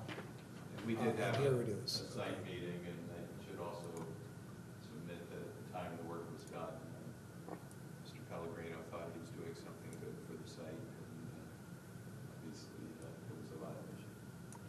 Okay, so you guys can take it from there, I guess. So we produced, actually after meeting with Scott on the site, with Bill Kenny, we have developed this plan that addressed various points that were identified by Scott.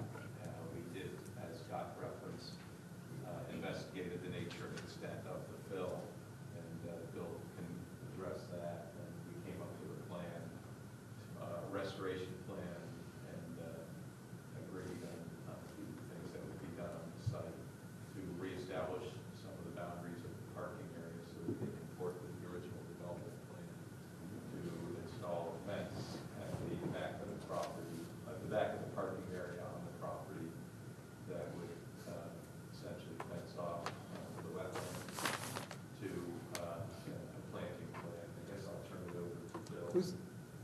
Was that fence, is that fence on the plan? Is that? It's actually, it's posts with signs. Post with sign, I was gonna say, I don't remember seeing the Right. fence. Okay, And still has to go bigger. I think we had talked about a guardrail originally for the back of the site, at the edge of the parking lot. Okay.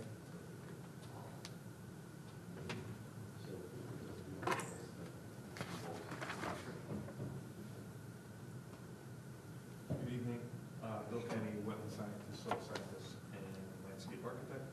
I can give you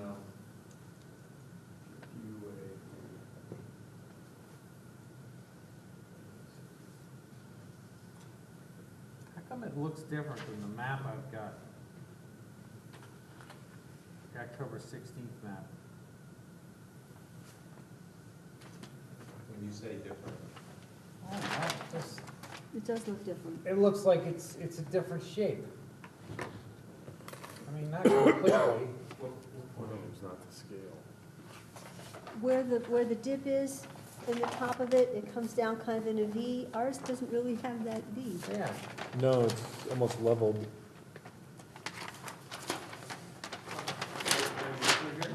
Yeah, Yeah. ours Maybe is it's just that it's a flat. darker, Yeah. maybe it's just that it's a darker color, because it, Yeah, It ours does looks, have ours something looks in there. flatter though. Doesn't it? Yeah. Yeah, I mean, you look. I mean, that looks like it's got more of a hook. This is more, almost, Yeah, that, If you look, I mean, Actually- maybe using this existing contour might be able to gauge how far that is off the line. That might be helpful. I think it's an illusion, I- guys. you know I what, think now that I it- think I- that's the I think the same. color's just better I on think the it's- projector than it is on the It's Yeah, it page. because it's doesn't up look on quite the as- wall. You it think looks much so, more, huh? yeah. And I think it's the same. I don't know, guys. You're the I think professional, it's the sir. same. He's gonna go hold it up on the wall.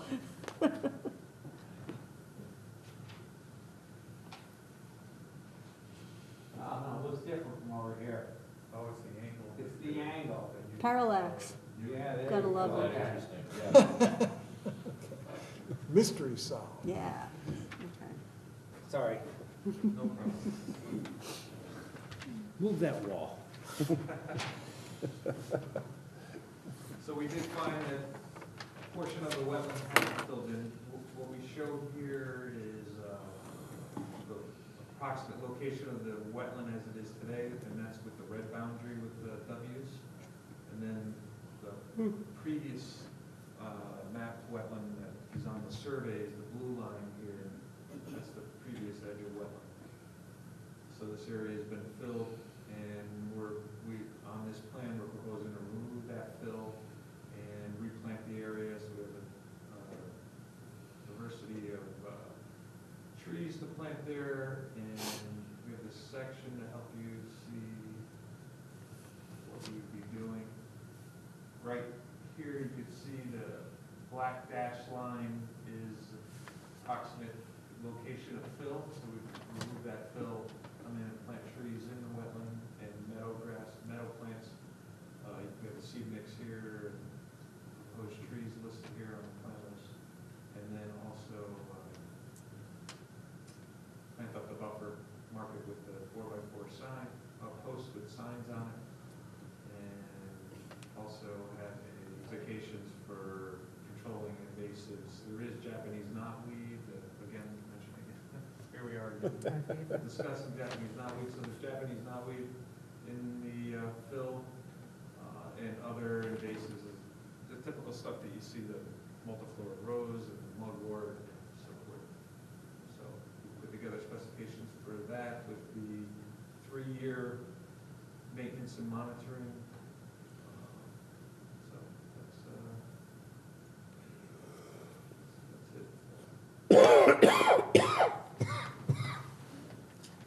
You have on your planting plan an American elm. Is that a good idea now? And what we try to do with the plan, short answer, yes. I'll give you an explanation. So we proposed with the Princeton cultivar that is not affected by the Dutch elm disease. And the American elm, I find to be a great restoration tree because it grows very quickly. It's an early successional tree, so we're trying to get trees in there that grow very quickly to get the shade that people were talking about earlier today, because that's also what I have found, that most of the invasives thrive in the full sun, so the quicker we can get some good shade in there. So What's a box elder maple? that is Acer negundo, is a native maple that is Very fast growing. fast growing. Very Is it? fast. Okay.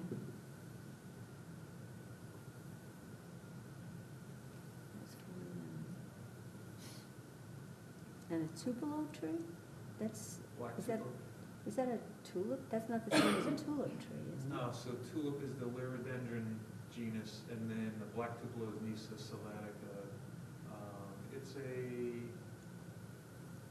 not as common as red maple in the swamps in this area, but maybe you find it 20% of the time, 10 to 20% of the time. It's a beautiful tree, has great fall foliage. Hmm. It's not the one that has the flowerets that look they look kind of like polynoses, but like maple polynoses, but with a hard barb at the end, and you step on them and you know it. Oh, are you thinking about? I don't know if it's a, I thought it was a poplar or a tulip tree. We always called them tulip trees, because the flowers look like yellow tulips. So that is what I consider, I think of a tulip tree, but the tulip is more of an upland. It's found in the upland. What is it? Because I got them in my wetlands, so that's why I'm just asking for clarification more than anything else. Okay. That's it. Just curious. I do find them growing close to wetlands, Oh, okay. the tulips that I'm thinking about. But there's the sweet gum, which has that seed pod that's very similar to the sycamore. So Okay. might be a sweet gum. The leaf looks like a maple leaf. Has a very quirky bark. No, this one's different. I can identify the leaf if I see it, but I couldn't draw it for you. So, Okay. anyway, it's immaterial, not a problem. Okay, I have no other questions. They look good. Anything else for the Schedule? commission? For this? Yeah. So I need to resolve some, as I indicated initially, we have some title issues that we need to resolve, which may have to be resolved in the probate court. But in terms of the work,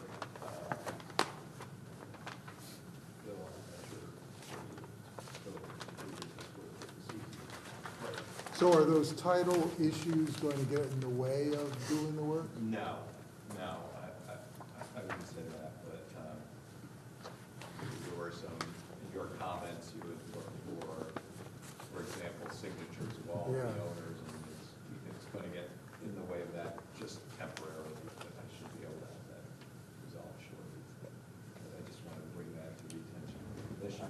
I also have copies of letters that we sent to the Department of Public Health and Aquarium by certified mail. Okay. I could submit those now. Yeah, sure. How long do you anticipate this taking once you can get moving on it? I think this is 2 week, 3 week at the longest to do the initial. You can complete it by June then? I think so.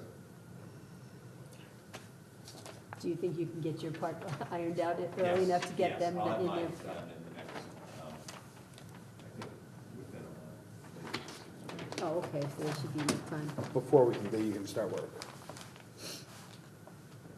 June 1st or June 30th? June 15th. And it gets very good by then, so. Right down the middle.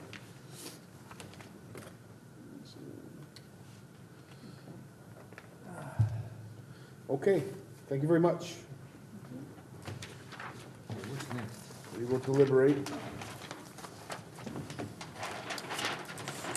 Okay. Just one clarification, you said that you are putting in a guide rail along the parking lot?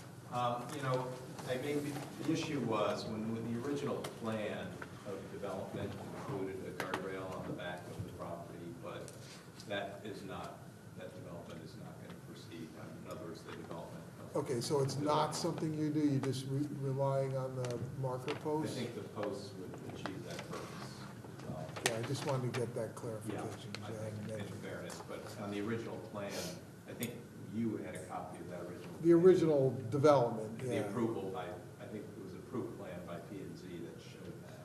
Okay. So So I is- think for the moment, I imagine when we go back to zoning at some point, depending on how the parking lot is configured, they may require that, but I think for Yeah. the time being, for purposes of this commission, I think the posts. So as everyone knows, I mean, the anticipation is that this area is gonna get developed. Yeah. And hopefully this, obviously the wetland that's being restored is what it is. And then the remaining buffer there that they're planting would most likely be staying as a buffer as well. Is there a curb or something that is going to delineate the edge of the wetland from the parking lot? There's no active development plan right now, and frankly, the property's been for sale for many, for 6 or 8 years now, and without success. Yeah, it's been like 8 years since that restaurant closed. So I Yeah, it's think been a long that, time. That was a good anything restaurant, that happens will Yeah, be yeah. presumably a new buyer with a new development. Okay. I forgot there was a bar. Yeah, it's gonna be a Yeah, full, we said they full moved the bar. application. Oh, Yep. it was a bar. Alrighty. Okay. Thank you. Thank you. Okay. Other, I, 05-06, 1312 Monroe Turnpike, Bird's Eye Estate subdivision curbing issue. Yeah, this is just something I want to run by you guys. In the development of Bird's Eye, we've come across the plans call for a short section of roadway that doesn't have,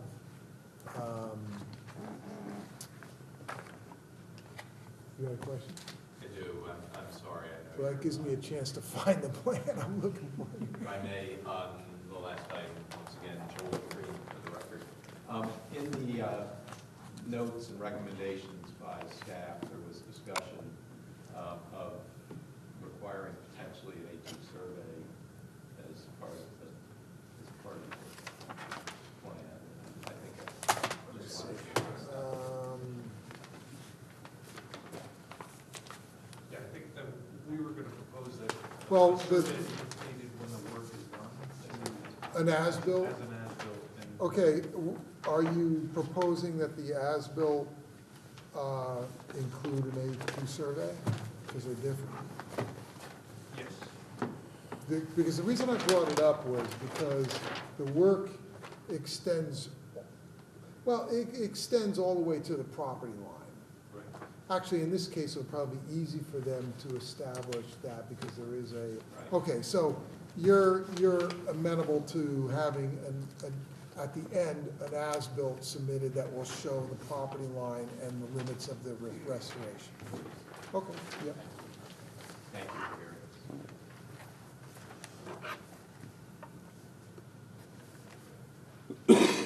us.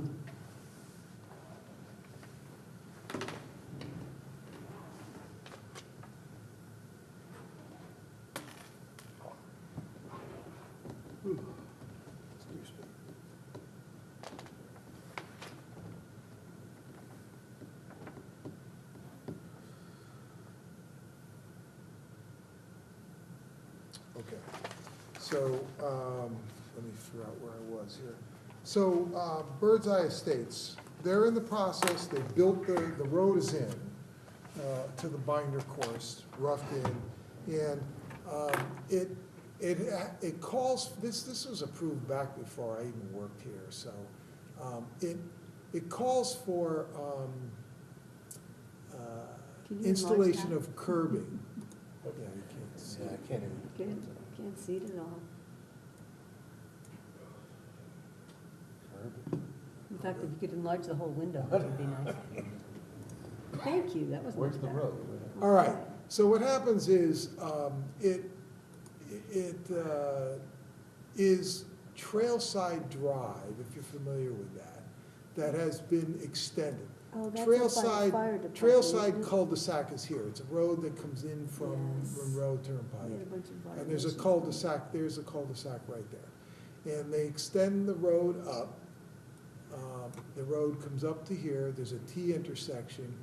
To the left, this is Bird's Eye Road here. To the left to a cul-de-sac, then it goes to the right, almost the same distance to another cul-de-sac. Right in this area, right here, there's no curb on the proposed plan. Instead, they have a swale with sheet flow that goes into the swale. And everywhere else in the development is curbed. Well, granted, this is steeper slopes. Up here, it's not, this is flat. But what's happened here is the developer is saying, do I really need to not have curb there? Because they have their utility utilities along the edge of the shoulder. There are transformers and vaults and things like that. And they're right where the swale's gonna go. And they have pipes underneath the driveways, and it's very flat, so they're worried that they're gonna have these just wet areas that are gonna be, the people are gonna complain about it. And they don't like the low-impact development? Well, it could be deemed that along here, and I'm trying to figure out where the condition even, where the requirement even came from. I don't think it came from planning and zoning. And inland wetlands, it's kind of removed from wetlands. The wetlands are down here more. But my question to you is, or his question to you is, can he curb this and do away with those short sections? Where's the water going? What it does is it goes into basins that are along the road here, and it comes down in a pipe and goes So out. the water's staying in the road, it's not going off, it's not designed to run off the road? No, there's your typical cross slopes, so the water would go off the road here into these ditches that are along the edge of the road. On both sides? On both sides, yeah. So it's kind of like a New Hampshire subdivision? It would be more like a rural subdivision. But it's only right here. It's just this one spot, and the rest of the whole development, it's all curved and different. Is there some wetlands there, or? It looks like there's wetlands on the There's far wetlands left. down here. And that's the closest road to the wetlands, so maybe that's why the Wetlands Commission at the time figured that that was a more prudent way to go. How much more water is it gonna dump downhill now? It's the same amount of water. Well, no, there's gotta be some attenuation along the side of There's the no road. attenuation, that's In the swales? well, look at That's what they're for. there's a pitch here. And There's treatment in the swales. Any attenuation in those swales is so minimal. If you put a curb in, Is the water now, It's all- like, Twice as much water's going down the other end? is the swales like growing or something? Like the water coming down on both sides and just, it's eroding away? or- Did they build the swales yet? No. Okay, so they put the So they're- utilities on the side of the road, and now they can't put the swales in. Yeah. I would say that has a major play in it. So that's what they're, And okay, so so what they're not gonna- our so fault, they're- it's- they're now worried that the water's just gonna sit there and like, it's gonna just become like, So- just. Well, they can't dig it because Yeah. they run Well, the yeah. phone the and the other- cable Yeah, down yeah, the sides. Yeah, and they'll dig The it, other it'll problem be- I have with it is, that I have with it Scott is, doesn't like them either. It's a maintenance, it's a big maintenance It's a problem. maintenance it's gonna problem, be- Yeah, right. it's because just now the because town's all gotta the- go down and redig those swales. Yeah. and the thing is too, with Curb's the, good. with the curbing that's Public there, works like guy, the, yeah, curb is they got big curbing to around the have. cul-de-sac and the rest of the road. The town's gonna go up there and plow it, and they're gonna rip that curb right out.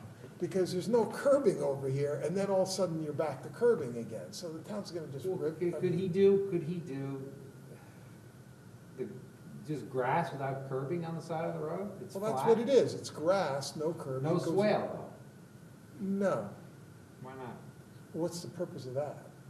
Well, because, I Why mean, if you not? curb it, if If you it's curb flat, it, you're what's the eliminating the difference? swale. If you have grass, then you don't have a curb. You're not ripping it up in the winter. Why do we want a curb? Why? We don't, we want a curb so that it directs the water into the catch We want the basins, curb or the swale. and that we can maintain the He doesn't want road. the swale. I don't he wants want the curb. some of it and then not some of it, because then there'll be curb and then there's no curb and then there's curb again, so that's when you rip up the curb. Because the truck's gonna, fade a Is little there bit. curb on the end of the cul-de-sac Yes. already? There's curb everywhere, except for right here. Where and there's right here. swales on both sides of the There's, road. there's like 200 feet, that 150, these are 150-foot lots, so it's like 150 to 200 feet So it of just becomes muddy non-curb, and grass. everywhere else Every has time it curb. rains, it's not going to the drains. How about It's like just- those Cape Cod It curbs? just gets soggy Is there a reason? points there. It's not That's just what they're not worried gonna about. Just have him continue the curbing. Well, that's my point, what I they're just looking wanted to for. let you I guys mean, know. there's before- curbing at the end anyway, it's gonna slow down. I mean, the water I'm all anyway. for, if someone says, that we're gonna have a sheet flow with a rural look, and it's big enough so that you can support it, that's one thing, but like to do everything in curbing, and then have like 150 feet that doesn't have curb, it's like. And then start a curb again, that's Yeah, gonna get it's like torn the- out anyway. So People what's that the- live there are gonna look at it and go. What's the decision? Whether or not we put in curb. No, I understand that, but Okay. are you looking for us to say good? Yes. Yeah, he wants to not put the swale in, he wants to make it lawn, and he wants to put curb in, like the rest of the development. Fine. He's For gonna me. put some soil behind it, so it's stable and strong. And the question is, are you guys okay with that? I don't even know if it came from you, but I thought I'd. I don't think it did. I don't remember yeah. ever seeing Yeah. I don't even have that paper though, I mean, you just that. said No, it. you like- wouldn't. No, you wouldn't. You wouldn't. You Oh. said something. All right, so you guys are okay with it? Yes. Yeah, Yeah. it's fine. Whatever gets me home. As long as the water goes, the water's just going down to the drains anyway, Oh, then Jim it's just Stewart. Right gonna into the flow off the wetlands. road. I got a question. If I get leaving early problem, do you write down that I left 20 minutes early, or do you write that I left at 11 o'clock at night? I do not write. Why is he asking me? Because he was looking at the All attendance sheet. right, everybody. Oh, you All like right. that attendance sheet? We're doing, everybody got the attendance sheet, not just me. That's, I didn't even, The that's snow is in dumb. Stamford, by the way. It's coming up. All right, let's continue on. All right, Yes. Next item, bond release, 64 West Main. That is, if you remember, that's the property that was, they cleared the backyard and they put a dock in. There's a big Yeah. lake back there. Yeah. And Yeah. they finished all the work. They're done? They're done, everything's compliant. Oh, and nice. we're We need a motion, yes? Yes. Motion to release the bond for 64 West Maiden? Yes. Do I hear a second? I'll second it. All in favor? Aye. Any opposed? Any abstentions? Motion passed unanimously, so moved. No, yeah. So, yeah, good. Okay, 6:11, so we can I got it, Jim and then Lois. All right, Release next that one, bond. time extension, 65 Scenic Hill Road, Infanti, remediation, permitting of existing pavilion, time extension request to April 30th to finish remediation. He came in to see me, this is a guy with the, cleared the conservation easement area and put a shed back there, and you asked him to move the shed forward into his yard. He is marching forward with doing everything, but he's come to the point where he has to move the shed, and he can't move the shed because the shed's in the wetlands and it's sinking. Okay, I move The to, vehicle's sinking, so he wants to wait till it He's better, freezes. I was gonna say, yeah. So when it freezes, he's hoping to grab it and So move why does it forward. need until April? Well, he's just saying till April. He's got some. He wants all winter. He's got plantings to do too. And, yeah, so he needs time to, Okay, so moved. yeah, All right, so we got Lois, Lois. second. All in favor? Aye. Any opposed? Any abstention? Motion carries. Next one, 98 Enterprise Drive, they're looking for an extension of time. They have their plan in, and we are kind of working out some zoning issues with it. There's some issues of whether or not it's gonna be an amendment or a brand-new plan. It's gone from their original plan, which was the previous owner, which was 2 buildings and the driveway coming in across the front to the north side of the property, to 1 building with the driveway coming across the front to the south side of the property. So it's a substantial change. We're trying to work out a few zoning bugs Which on one it. is 98? 98 is just south of 124 that you just approved. It's between 124 and Infanti. Infanti is the one that's all Infanti's finished? the one that's done, that has all the junk in the yard, that's a Yeah, trucks violation that and we're it's all trying to stuff. resolve. That's Okay. another one you're Oh, gonna I see. know which one, it's the one that's down the hill. Yes. Okay, yep, I know which one it is. So he's looking for an extension so they can get that plan that they've already given to us. Several They have times, the- yeah. I would think that they need 2 months. I was gonna say 60 Let me days. just see if they indicate in here what they want, time extensions.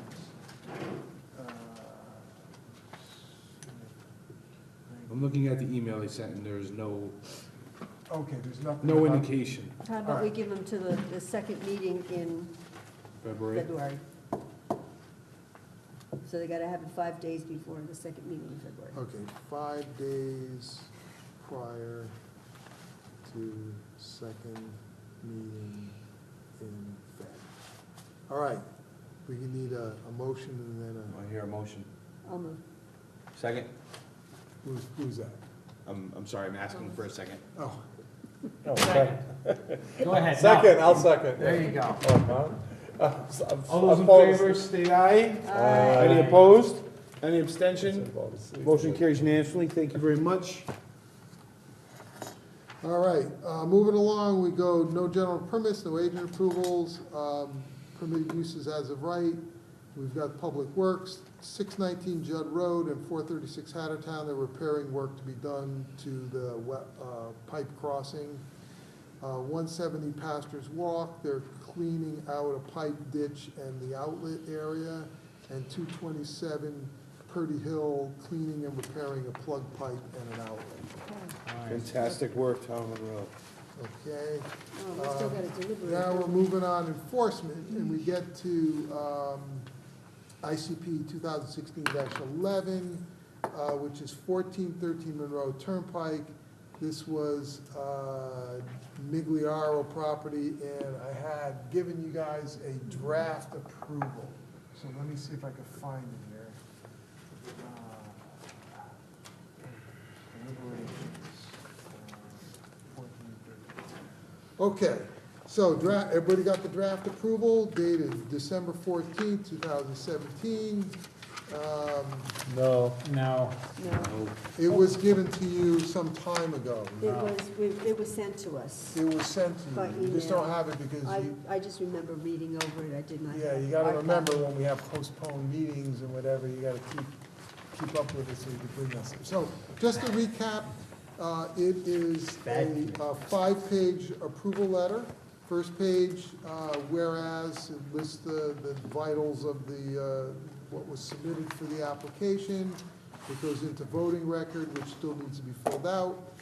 Has section A on page 2, which are conditions that need to be addressed within 30 days from the date of approval, which are to basically complete the plan with demarcation of limits of the future lawn maintenance, addition and notation indicating that all areas beyond the described limits intend for future maintenance activities. Proposed regulated area, Inland Wetlands Commission markers, details of landscaping, plantings, installation application, detailed discuss marker posts with metal stakes, rod anchoring, live certification, and addition of notation indicating the measures for elimination and control of invasive plant species, etc. Filing of their plan on filing of the plan and the stamping of the plans, and then filing of all that on the approval on the land records.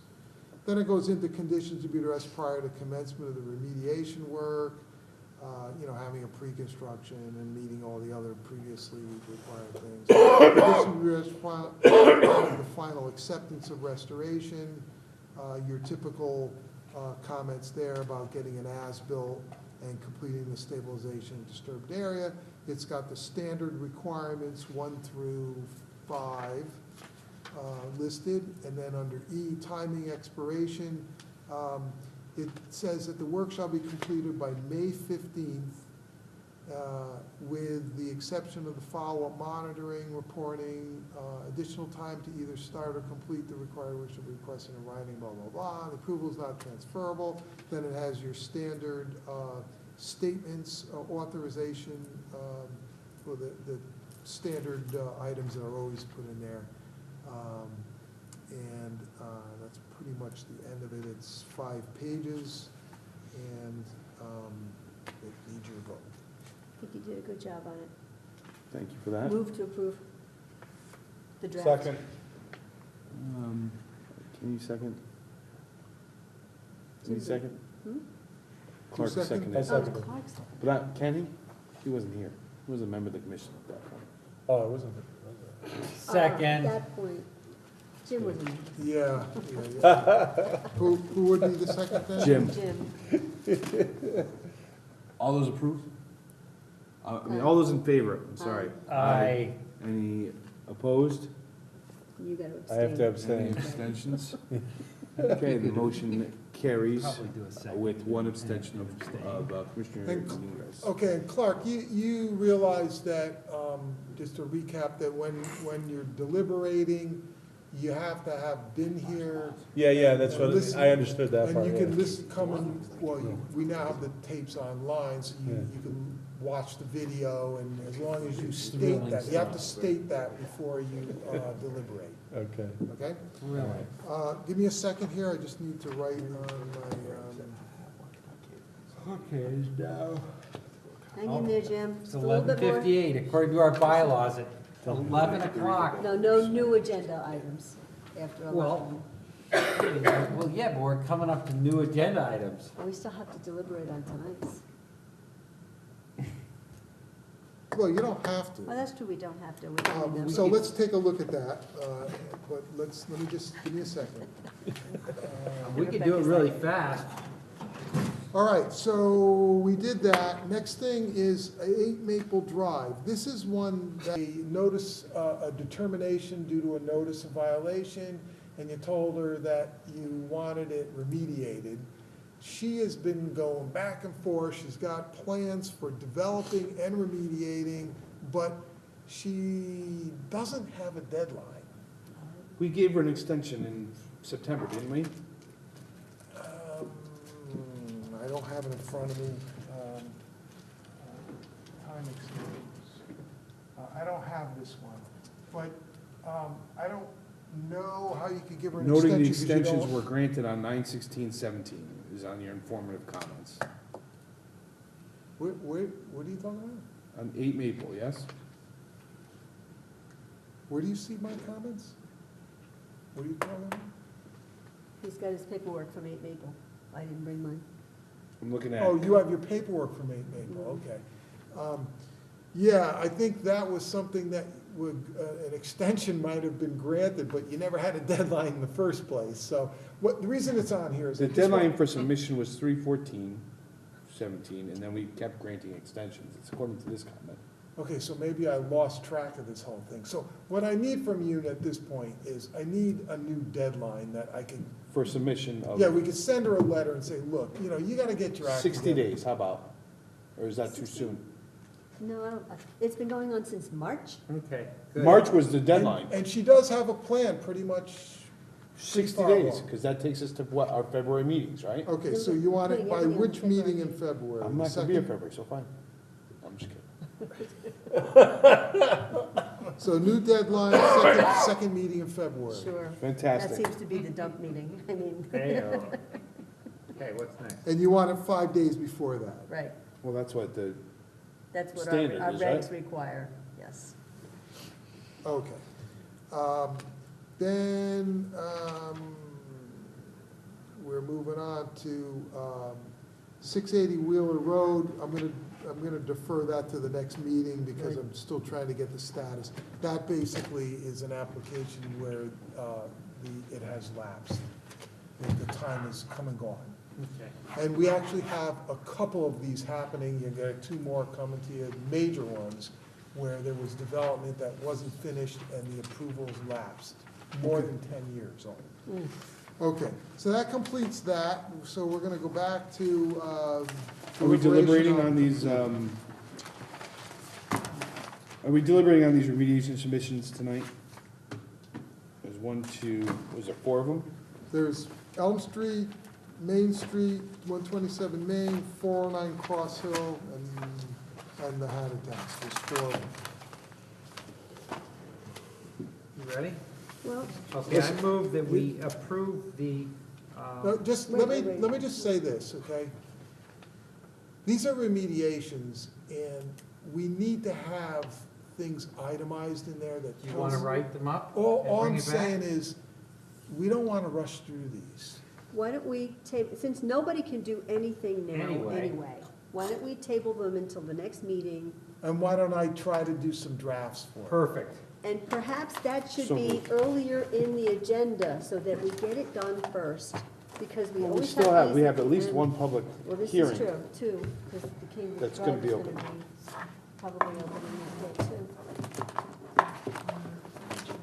So that's gonna be 2 public hearings Yeah, I on know. I don't know, is Cambridge gonna open on the next meeting or the meeting after that? What's There's our next enough meeting? time There is enough time to notice it. January what?